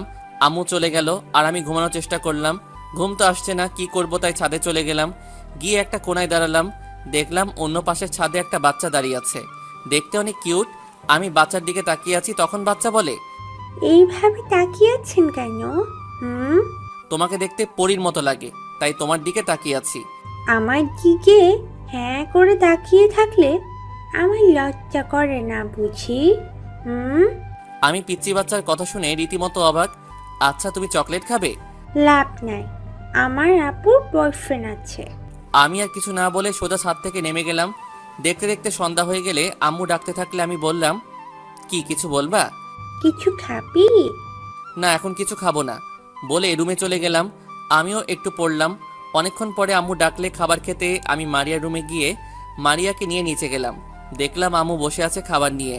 ভাই তোমাকে ডাকছে, তুমি খেতে আসতে। আমাকে কেন নিয়ে যাচ্ছ? আমার তো ক্ষুধা লাগে নাই। খাবো যখন একসাথে খাবো। তোদের আসতে এত দেরি হয় কেন? তোমার মেয়ের জন্য বলে খেতে বসলাম। আম্মু খাবার বেড়ে দিলে আর আমরা খাবার খেলাম। আমি খেয়ে রুমে চলে আসলাম। আমার ঘুম পাইছে, বিছানায় শুয়ে পড়লাম। কখন যে সকাল হয়েছে বলতে পারলাম না। মারিয়ার ডাকাডাকিতে আমার ঘুমটা ভেঙে আমি তাড়াতাড়ি করে রেডি হয়ে মারিয়াকে নিয়ে স্কুলে যাই। এইভাবে কিছুদিন কেটে গেলে মারিয়া আর ওর পরীক্ষা প্রায় শেষ। ওই দিনটা ছিল আমার জন্য স্পেশাল, কারণ দিনটা ছিল যে ভালোবাসার দিবস, মানে 14ই ফেব্রুয়ারি। মারিয়াকে নিয়ে স্কুলে আসলাম। মারিয়াকে তার স্কুলের গেটে নামিয়ে দিলাম। মারিয়া চলে গেলে হঠাৎ পিছন থেকে একটা মেয়ে আমাকে ডাক দেয়। আমি পেছন ফিরে দেখি, ও মা, মেয়ে তো আমাকে প্রপোজ করেছে। I love you. তুমি এখন ছোট, তুমি কিছু বুঝো না রিলেশন কি, বাট তুমি আমার ছোট বোনের সাথে একই ক্লাসে পড়ো। আমার ছোট বোন তোমার বান্ধবী, তাই তুমি আমার ছোট বোন, বুঝছো? আর তোমার ফুলটা আমি নিচ্ছি, বাট বড় ভাই হিসেবে, ওকে? কিছু না বলে চুপচাপ চলে গেল। আমি গাড়ি নিয়ে স্কুলের সামনে থেকে চলে আসলাম। জানি না আবার যদি কেউ এসে প্রপোজ করে, তাই আগে থেকে ওইখান থেকে চলে আসলাম। একটা রেস্টুরেন্টে চলে গেলাম কিছু খাওয়ার জন্য। ও মা, রেস্টুরেন্টে জোড়া জোড়া কোনো সিট খালি নাই, কি করব? চলে আসলাম অন্য আরেকটা রেস্টুরেন্টে, দেখলাম খালি আছে। গিয়ে অর্ডার দিলাম কাচ্চি। 2 মিনিট পরে নিয়ে আসলে কাচ্চি বিসমিল্লা বলে শুরু করলাম। যেই খাবারটা মুখের সামনে নিলাম, তখনই সামনে দাঁড়িয়ে আছে আদিবা ও তার কিছু ফ্রেন্ড। কেমন আছে আদি? আমার ক্লাস চলে আসলে আমি ক্লাস দিয়ে নিজের কানকে বিশ্বাস করতে পারছি না যে আদিবা আমার সাথে হাসি দিয়ে কথা বলছে আর ভদ্রভাবে দাঁড়িয়ে আছে আর কেমন আছে বলছে। কি হলো, কিছু বলছো না যে তুমি? না মানে আলহামদুলিল্লাহ ভালো আছি, আপনি কেমন আছেন? আমিও আলহামদুলিল্লাহ ভালো আছি। তো কি খাচ্ছো? কাচ্চি খাচ্ছি। ও ভালো। বলে উঠে গেলাম, চলে আসবো। বলা যায় না কখন কি বলে ফেলে আদিবা, তখন মানিজ্জত সব যাবে। তার থেকে ভালো আগে থেকে এখান থেকে চলে যাই। যেই আসতে যাব ঠিক তখনই আদিবা বলে, আরে আরে কই যাও? তুমি বসো, আমরা সবাই একসাথে আজ খাবার খাবো। আমি বুঝছি আজকে আমার পকেট ফাঁকা করতে চাই। কি করব, ফোনটা বের করে, হ্যালো কই তুই বলে আমি দাঁড়িয়ে গেলাম। কথা বলতে বলতে আদিবার কাছ থেকে একটু দূরে এলাম। ফাউ কোনো কল আসে নাই, বাট আমার কাছে কোনো টাকা নাই। তাই আমি আব্বুকে কল দিলাম আর 10,000 টাকা চাইলাম তাড়াতাড়ি করে আমার বিকাশে পাঠানোর জন্য। আব্বু ওকে পাঠাচ্ছি, বাট যদি টাকা লাগে আমাকে বলবি, কেমন? ওকে আব্বু, বাট জানতে চাইলে না কিসের জন্য আমি টাকা চাইছি। তাড়াতাড়ি করে আবারও চলে আসলাম। আমার জায়গায় দেখলাম আদিবা আর তার বান্ধবীরা খাবার অর্ডার করছে। সবাই কাচ্চির সাথে 1 গ্লাস করে বোরহানি আর একটা করে কোক খাচ্ছে। সবার খাওয়া শেষ, তখন আদিবা সবার উদ্দেশ্য করে বলে, আজকে আমাদের পার্টিটা সম্পূর্ণ আদি দিয়েছে, আর বিল আজকে আদি দিবে। আর যদি আদি না দিতে পারে তাহলে আদি বলতে পারে আমি না হয় দিয়ে দিব।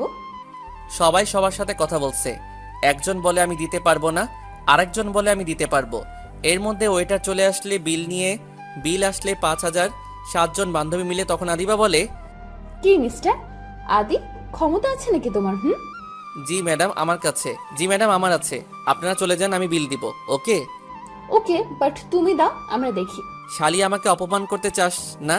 ওকে তাহলে দেখ, আমি বললাম, ভাই আপনারা কি বিকাশে পেমেন্ট করেন? জি স্যার, এখানে ক্রেডিট কার্ড, ডেবিট কার্ড, বিকাশ যে কোনো দিয়েই পেমেন্ট করতে পারবেন। ওকে চলেন বলে ক্যাশে গেলাম আর বিকাশে 5,000 তুললাম আর ওয়েটারকে 200 টাকা বকশিশ দিলাম আর চলে আসলাম ওই জায়গা থেকে। আদিবাও তার বান্ধবীরা ভিতরে ছিল। আমি গাড়ি নিয়ে বাসায় চলে আসলাম। বাসায় আম্মু রান্না করছে, তাই আমি আমার রুমে চলে গেলাম। ফোনটা পকেট থেকে বের করে টেবিলে রাখলাম। সাথে সাথে আমার ফোনটা বেজে উঠলে ইচ্ছা করছে না ফোনটা রিসিভ করতে, কারণ জানাতুল কল দিছে, হয়তো 1বার 2বার 3বার। যখন কল দিল ঠিক তখনই ফোনটা হাতে নেই আর দেখি মেঘকন্যা কল দিছে। তাড়াতাড়ি করে রিসিভ করলাম। আপনি কি বিজি নাকি? না, আমি বিজি না। তাহলে কল ধরতে এত দেরি হলো কেন? আসলে আমি বাথরুমে ছিলাম, তাই রিসিভ করতে পারি নাই। হাসেন কেন? এমনি হাসি। কেমন আছেন আপনি? আলহামদুলিল্লাহ ভালো। আপনি কেমন আছেন? আলহামদুলিল্লাহ ভালো। এতদিন আপনার ফোনটা বন্ধ ছিল, বাট এতদিনে একটা কলও দিলেন না কেন? আসলে আমি একটু অসুস্থ ছিলাম, তাই কল দিতে পারি নাই। সরি। কি হয়েছে আপনার? তেমন কিছু না, মাথাটা একটু সমস্যা হয়েছে। তো আজকে দিনটা কি মনে আছে? না, আজকে কি দিন? জানি না। বাই। এই শুনেন, কি বলেন? আমরা কি আজকে দেখা করতে পারি? দেখা করবেন? আচ্ছা, আজ বিকেলে 4টার সময় বোটানিক্যাল গার্ডেনে। ওকে। বাট তোমাকে চিনবো কি করে? একটা পিক দাও তোমার। পিক দিব না, বাট একেবারে আমাকে সরাসরি দেখবা। তুমি আমাকে চিনতে হবে না, আমি তোমার সামনে হাজির হব। ওকে।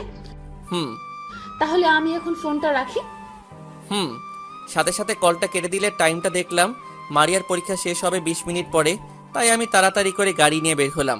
মারিয়ার স্কুলের উদ্দেশ্যে কিছুটা রাস্তা যাবার পরে ফোনটা বেজে উঠলে দেখলাম জান্নাতুল কল দিছে। আমি রিসিভ করলাম। দোস্ত, আজকে তুই বিকেলটা আমাকে সময় দেবে? কেন, কি করবি তুই? না মানে আকাশ চাইছে তার সাথে আজকে বিকেলে দেখা করতে। তুই যাবি আমার সাথে প্লিজ দোস্ত? আরে তুই পাগল নাকি? তুই যাবি প্রেম করতে? ওইখানে আমি গিয়ে কি করব? আর আজকে বিকেলে আমার একটু কাজ আছে। দোস্ত সরি রে। আমি জানতাম তুই আমাকে এমন কিছু বলবি, যাবি না সেটা বলে। সত্যি বলছি দোস্ত, আমার একটু কাজ আছে। সাথে সাথে জান্নাতুল কলটা কেটে দিলে আমি 2বার কল দিছি, বাট রিসিভ করছে না। এর মধ্যে মারিয়া স্কুলের সামনে চলে আসলাম। কিছুক্ষণ পরে মারিয়া চলে আসলে দেখলাম মারিয়ার হাতে এক গুচ্ছ গোলাপ। তা দেখে তো আমার মাথা গরম হয়ে গেল। মারিয়া আমার কাছে আসতে আমি বললাম, এই ফুল তোকে কে দিছে? ভাই তুমি রেগে যাও কেন? আর এই ফুল তো আমার নয়, এইগুলা তো। মারিয়াকে থামিয়ে দিলাম আর বললাম, মিথ্যা বলবি না, কে দিছে তোকে? তখন মারিয়া বলে, আরে ভাইয়া, আমার বান্ধবীরা তোমাকে এই ফুলগুলা দিতে বলেছে, তাই আমি আনছি, আর তুমি আমার উপর রেগে গেলা। সরি মারিয়া, চল বাসায় যাই। বলে মারিয়াকে বাসায় নিয়ে গেলাম। আম্মু বলে, মারিয়া, তোর পরীক্ষা কেমন হয়েছে আজকে? আম্মু আলহামদুলিল্লাহ ভালো হয়েছে। ভালো হলে ভালো, যা ফ্রেশ হয়ে আয় তোরা। আমি আর মারিয়া চলে গেলাম। রুমে গিয়ে ফ্রেশ হয়ে নিচে আসলাম। দেখলাম মারিয়া এসে বসে আছে। আমি গিয়ে চেয়ার টেনে বসলাম। আম্মু খাবার বেড়ে দিলে আমি খাবার খেলাম। খেয়ে উপরে চলে আসলাম। হালকা ঘুম দিলাম। 3টা বাজে ঘুম থেকে উঠলাম। উঠে মুখ ধুয়ে প্যান্ট শার্ট পরে রেডি হয়ে বাসা থেকে বের হলাম। 3টা 30 আমি বাসার সামনে থেকে একটা সিএনজি নিয়ে গার্ডেনে চলে গেলাম। মেঘকন্যাকে কল দিলাম। সে বলে তার 10 মিনিট লাগবে। আমি 20 মিনিট ধরে বসে আছি। হঠাৎ করে কল দিয়ে বলে, আমি কই? আমি যেখানে আছি সেই জায়গার নাম বললাম। 2 মিনিট পরে আমার সামনে একটা মেয়ে আসছে। কিছুটা সামনে আসতে দেখলাম এই সে। এখানে কেন আমার দিকে আসছে? আমি আস্তে করে সরে গেলাম ওই জায়গা থেকে। জান্নাতুল এখানে কি করছে? হাই হাই, এখন যদি সে আমাকে দেখে এইখানে তাহলে কি হবে? তাই আমি সেই জায়গা থেকে লুকিয়ে গেলাম। দেখলাম জান্নাতুল আমার জায়গায় দাঁড়িয়ে গেছে। তার মানে কি জান্নাতুল হলে মেঘকন্যা? না, জান্নাতুল যদি মেঘকন্যা হয় তাহলে তো আমাকে বলতোই সে আমাকে পছন্দ করে। মনে হয় জান্নাতুল আমাকে সারপ্রাইজ দিবার জন্য বলে নাই। আমি নিশ্চিত জান্নাতুল হলো মেঘকন্যা। তা না হলে জান্নাতুল এখানে কেন আসবে? যাই তাহলে জান্নাতুলের কাছে। যেই প্রথম পা বাড়ালাম তখনই দেখলাম আদিবা আসছে জান্নাতুলের দিকে। হাই হাই, ওই মেয়ের কাছে যাওয়া যাবে না। যদি যাই না জানি কি না কি ব্যবহার করে বসে। তার থেকে ভালো তাদের কথাগুলো এখান থেকে শুনি। আমি এখানে থাকি আর কি করে তা দেখি। দুইজন দুইজনের কাছাকাছি আসলে। ওই তুই এখানে কি করছিস? কেন আমি এখানে আসলে তোমার সমস্যা কি? তুমি এখানে কি করছো? আমার এখানে কাজ আছে, এখানে আমার একটা লোক আসবে। মনে মনে বললাম, তার মানে আদিবা হলে মেঘকন্যা, তাহলে তো আমি শেষ। আমারও এখানে একটা লোক আসার কথা। দুইজনের কথা শুনে আমার মাথা নষ্ট হয়ে যাচ্ছে। কে মেঘকন্যা? এখনই দেখছি যদি আদিবা হয় তাহলে সাথে সাথে আদিবাকে ব্লক করে দেব। আর যদি জান্নাতুল হয় তাহলে বন্ধুত্বের খাতিরে একটা চান্স দেওয়া যায়। মেয়েটা অনেক ভদ্র। তাই আমি মেঘকন্যাকে ফোনে কল দিয়ে দুইজনের দিকে তাকালাম। দেখলাম দুইজনের ফোনই রিসিভ করলে। হাই হাই, এই কি হলো? আমি হ্যালো বলে কল কেটে দিলাম আর দেখলাম দুইজনের ফোন রেখে দিল। আমার মাথায় কিছু আসছে না, কি করে হতে পারে এই রকম? আমি তো পাগল হয়ে গেলাম। আর ওইদিকে 2টা ঝগড়া করা শুরু করে দিল। আমি এখন কি করব? ওদের মধ্যে কে মেঘকন্যা আর 2টা বা এখানে কি করছে? কি করে ওদের ঝগড়া বন্ধ করব? আল্লাহ গো, মাথা আর কাজ করছে না। ওদের সামনে গিয়ে কি ঝগড়া বন্ধ করব, নাকি একেবারে এখান থেকে চলে যাব? মেয়েদের ঝগড়া কাছ থেকে দূরে থাকাটা বুদ্ধিমানের কাজ। কখন কি বলে ফেলাই তার নিশ্চয়তা নাই। তাই অন্য জায়গা দিয়ে আমি বের হলাম আর একটা রিক্সা দিয়ে চলে আসলাম। বাসায় এসে কলিং বেল দিলাম। মারিয়া দরজা খুলে দিল। ভাইয়া কি হয়েছে? এত টেনশন লাগছে কেন তোমার? কিছু না বলে রুমে চলে আসলাম। এসে শুয়ে পড়লাম খাটে, একটু রেস্ট নিলাম। মাথাটাকে 1 ঘন্টা পরে ফোনটা হাতে নিলাম, দেখলাম মেঘকন্যা 10টা কল দিছে আর মেসেজ দিয়ে সরি বলছে। সরি কেন বলবে? সরি তো আমি বলবো, কারণ তার সাথে কথা না বলে আমি চলে এসেছি, তাই আমি কল দিছি। মেঘকন্যা রিসিভ করে। সরি প্লিজ, রাগ করবেন না। আরে আসলে আমি সরি বলছি। আপনি কেন সরি বলবেন? আপনি আমার জন্য কতক্ষণ অপেক্ষা করছেন, আমি আসতে পারি নাই। আপনি অনেক কষ্ট হয়েছে না? কি তার মানে মেঘকন্যা আসে নাই? যাক বাবা, বেঁচে গেলাম। কতই না টেনশনে ছিলাম আমি। এটা বুঝি একটা কাজ করলেন আপনি? আমি তো অনেক রাস্তা চলে আসলাম, বাট বাসা থেকে কল আসলো বাবা নাকি হঠাৎ করে শরীর খারাপ হয়েছিল, তাই আমি আবারও চলে গেছিলাম। আপনাকে বলতে ভুলে গেছি যে আমি আসবো না। আঙ্কেল কেমন আছে এখন? আলহামদুলিল্লাহ ভালো। আচ্ছা, আপনাকে দেখতে অনেক ইচ্ছা করছে, প্লিজ দেখা দেন, মনটা ঠান্ডা করে দেন। 2 চোখে আপনাকে দেখে চোখগুলো শান্তিতে ঘুমাতে চাই। দেখতে চান? তবে ওয়েট করেন, দেখা হবে। তবে একদিন সত্যি আপনার সামনে আসবো, আর সেই দিন আপনি নিজে আমাকে খুঁজে নেবেন, আর সেই দিন আমাকে ইচ্ছে মতো দেখবেন। কি যদি আপনাকে আমি কোনোদিনও না চিনতে পারি তাহলে কি হবে? তাহলে সব শেষ, আর কখনো আপনি আমাকে পাবেন না। যদি চিনতে পারেন তাহলে আপনি আমাকে দেখতে পারবেন। এত বড় কঠিন শর্ত আমি মানতে পারবো না। মেঘকন্যা, তোমাকে দেখার জন্য আমার 2 চোখ পথ চেয়ে আছে, সেইটা কি আপনি বুঝেন না? বুঝি। আপনি নিজে আমাকে চিনে নিতে হবে, যে আমি যখন আপনার সামনে যাব তখন আমি আমার চেহারা বর্ণনা দিয়ে যাব। তাহলে কি আমাকে চিনবেন না? আমার এত অভিজ্ঞতা নাই যে মেয়ের চেহারা বর্ণনা দেখে তাকে আমি চিনে ফেলবো। এর মধ্যে মারিয়া আসলে আমার রুমে দরজা আর ডাকতে থাকলে তখন মেঘকন্যা বলে, কে আপনার বোন ডাকে নাকি? জি, বাট আপনি আমার পরিবারের সম্পর্কে সব জানেন তাই না? আমি হলাম মেঘকন্যা, আর আমার সব জানতে হয়। আচ্ছা বাই, আপনি আপনার বোনের সাথে কথা বলেন কেমন? এই শুনেন, বলতে বলতে কল কেটে গেলে আমি মারিয়াকে বললাম ভিতরে আয়। মারিয়া ভিতরে আসলে আর বলে, ভাইয়া কালকে আমার পরীক্ষা শেষ, চলো না কোথাও থেকে ঘুরে আসি আমরা। মাই খাবি? আমার সামনে ফাইনাল পরীক্ষা, আমাকে পড়তে হবে। তোর সাথে গিয়ে আমার 12টা বেজে গেছে লেখাপড়ার, এখন কোনো ঘোরাঘুরি চলবে না, বুঝলি? যে এখন পড়তে বস। ওকে ভাইয়া, বলে চলে গেল। আমি রুম থেকে বের হলাম, দেখলাম আব্বু আম্মু নিচে বসে গল্প করছে, তাই আমি উপরে ছাদে চলে যেতে যাব, তখনই আব্বু আমাকে ডাক দেয়। আদি, তোর সাথে তো আমার কোনো কথা হয় না, হয়তো তুই বিজি থাকোস, না হয় আমি থাকি। তো তোর পড়ালেখা কেমন চলছে? জি আলহামদুলিল্লাহ ভালো আব্বু। ভালো হলে ভালো। এখন আমি আসি। ওকে, যাও। তারপরে আমি চলে আসলাম সোজা ছাদে। আকাশটা আজ অনেক সুন্দর লাগছে। উপর থেকে রাস্তার দিকে তাকালাম, দেখলাম পিচ্চি পিচ্চি ছেলে মেয়ে হাতে হাত রেখে হেঁটে যাচ্ছে। আজ যদি আমার একটা থাকতো তাহলে আমিও আজকে ঘুরে বেড়াতাম। নাই বলে আজ বাসায় কি আর করব, তাই আবার নিজের রুমে চলে গেলাম। নিজের রুমে গিয়ে শুয়ে পড়লাম। কিছুক্ষণ পরে আমার ফোনটা বেজে ওঠে। আমি ফোনটা সাইলেন্ট করে দেই। 1 ঘন্টা পরে আম্মু এসে ডেকে গেলে খাবার জন্য। আমি মারিয়ার রুমে গিয়ে দেখি মারিয়া পড়ছে। মারিয়াকে বললাম, আর পড়তে হবে না, এখন খাবার খেতে হবে, নিচে চলো। না ভাইয়া, আমার এখন পড়তে হবে, আমি পরে খাবো, তুমি গিয়ে খেয়ে আসো। আর পড়তে হবে না তোর, এখন আমাদের সাথে খেতে চল। না ভাইয়া, একটু পরে খাবো আমি। চল বলছি। ভাইয়া একদম চুপ, চল নিচে। বলে মারিয়াকে নিয়ে নিচে গেলাম। দেখলাম আব্বু আম্মু খাবার নিয়ে বসে আছে আমাদের জন্য। আমি আম্মুর কাছে বসলাম, আর আব্বুর কাছে মারিয়া বসলে আম্মু খাবার বেড়ে দিলে প্রথমে আব্বুকে, তারপরে আমাকে, তারপরে মারিয়াকে, সবার শেষে আম্মু নিলে খাবার তরকারিও সেম। আমি বললাম, আম্মু আগে তুমি তরকারি নাও, তারপরে আমাদেরকে দিবে। না, আগে তোরা খাবি, তারপরে আমি খাবো। আমি বুঝতে পারি কেন আম্মু বলে। একটা জিনিস গ্রামে সব থেকে বেশি দেখা যায়, খাবার খাওয়ার সময় আম্মুরা সবার পরে খাবার খায় আমাদের জন্য। আমাদের যে খাবার খেতে গেলে শর্ট না পড়ে, তার জন্য তাদের ভাগটাও আমাদেরকে দিয়ে দেয়। আম্মু তোমাকে সত্যি অনেক ভালোবাসি। আম্মু ভাইয়া তো ঠিক বলেছে, তুমি সব সময় পরে খাবার নাও, পরে খাও। এখন থেকে তুমি আগে সব কিছু নিবা, ওকে? এখন বুঝবি না, যখন মা হবি তখন বুঝবি যে সন্তান কি, আর সন্তান খেলে মাও খাওয়া হয়ে যায়। তোর হলো আমার 7 রাজার ধন, তোরা ঠিক থাকলে আমি খুশি থাকি। আর আমি কি? আমি তৃতীয় ব্যক্তি নাকি? আমার কি সন্তানের প্রতি কোনো দায়িত্ব নাই?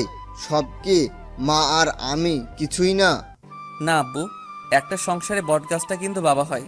তোমার জন্য আমরা একটা সুন্দর উজ্জ্বল ভবিষ্যৎ পাচ্ছি। তুমি আমাদেরকে 2 মুঠ খাবার খাওয়ানোর জন্য অনেক পরিশ্রম করছো, আমাদের একটু সুখে রাখার জন্য।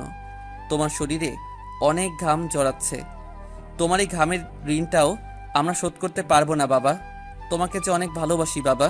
আমাদের খাবার আমাদের প্লেটে রয়েছে, বাট আব্বু আম্মুর চোখে অনেক পানি চলে আসলে আমি বললাম, কি হলো, কান্না করছো কেন? এটা দুঃখের কান্না না, এটা সুখের কান্না বাবা। সুখের কোনো কান্না হয় নাকি? হয় এখন বুঝবি না, যখন বাবা হবি তখন বুঝবি। এইসব বাদ দিয়ে তোমরা খাবার খাবে কিনা সেটা বলো। আমার পরীক্ষা কালকে। এখন খাচ্ছি আমরা। এই বলে আমরা সবাই খেতে থাকলাম। সবাই খেয়ে যার যার রুমে চলে গেলাম। গিয়ে আমি ঘুমিয়ে গেলাম। ফজরের আজান শুনে ঘুমটা ভেঙে গেলে ঘুম থেকে উঠে উজু করে নামাজ পড়ে নিলাম। নামাজ পড়ে মারিয়ার রুমে গিয়ে মারিয়াকে জাগিয়ে দিলাম। নামাজ পড়ে যেন পড়তে বসে। আমি একটু রাস্তায় বের হলাম। অনেক দিন ধরে রাস্তায় বের হই নাই, তাই সকাল সকাল রাস্তায় বের হলাম। রাস্তা দিয়ে হেঁটে হেঁটে যাচ্ছি, সকালটা ভালো লাগছে। সামনে দেখলাম একটা লোক চা বিক্রি করছে। আমি লোকটার কাছে গিয়ে চা চাইলাম। মামা, আমি তো চা বিক্রি করি না, কফি বিক্রি করি। ও, তা কফির দাম কত? মামা, প্রতি কাপ 15 টাকা। ওকে, আমাকে 1 কাপ দাও। বলে 1 কাপ নিয়ে 20 টাকা দিলাম। লোকটা আমাকে 5 টাকা দিলে আমি প্রথম চুমুতে একটা স্বাদ পেলাম। বাহ, খুব ভালো তো, অল্প টাকায় কফি। আমি হাঁটতে হাঁটতে কফি খেলাম আর বাসায় আসলাম। এসে ফ্রেশ হয়ে নিচে এসে দেখি নাস্তা বানিয়ে রেডি করে রাখছে। মারিয়া চলে আসলে 2 জন নাস্তা করে গাড়ি নিয়ে বের হলাম। মারিয়াকে স্কুলের সামনে নামিয়ে দিয়ে আমি গাড়ি নিয়ে একটা পার্কে যাই। ফোনটা বের করে প্রথম জান্নাতুলকে কল দেই। জান্নাতুল রিসিভ করে বলে, আপনি যাকে কল দিয়েছেন সে এখন ব্যস্ত আছে, অনুগ্রহ করে একটু পরে কল করেন। সরি, আসলে কালকে ফোনটা সাইলেন্ট ছিল তো, যার কারণে কারো ফোন রিসিভ করতে পারি নাই। জান্নাতুল, আসলে তুই দিন দিন কেমন যেন হয়ে যাচ্ছিস। কেমন হচ্ছে? আগের মতো আর আমাকে সময় দিস না তুই। আসলে আমি কিছুদিন ধরে ব্যস্ত আছি, যার কারণে তোর সাথে সময় দিতে পারছি না। বুঝছি। আচ্ছা, কাল তুই বিকালবেলা কই ছিলি রে? কেন? এমনি বল না, কই ছিলি?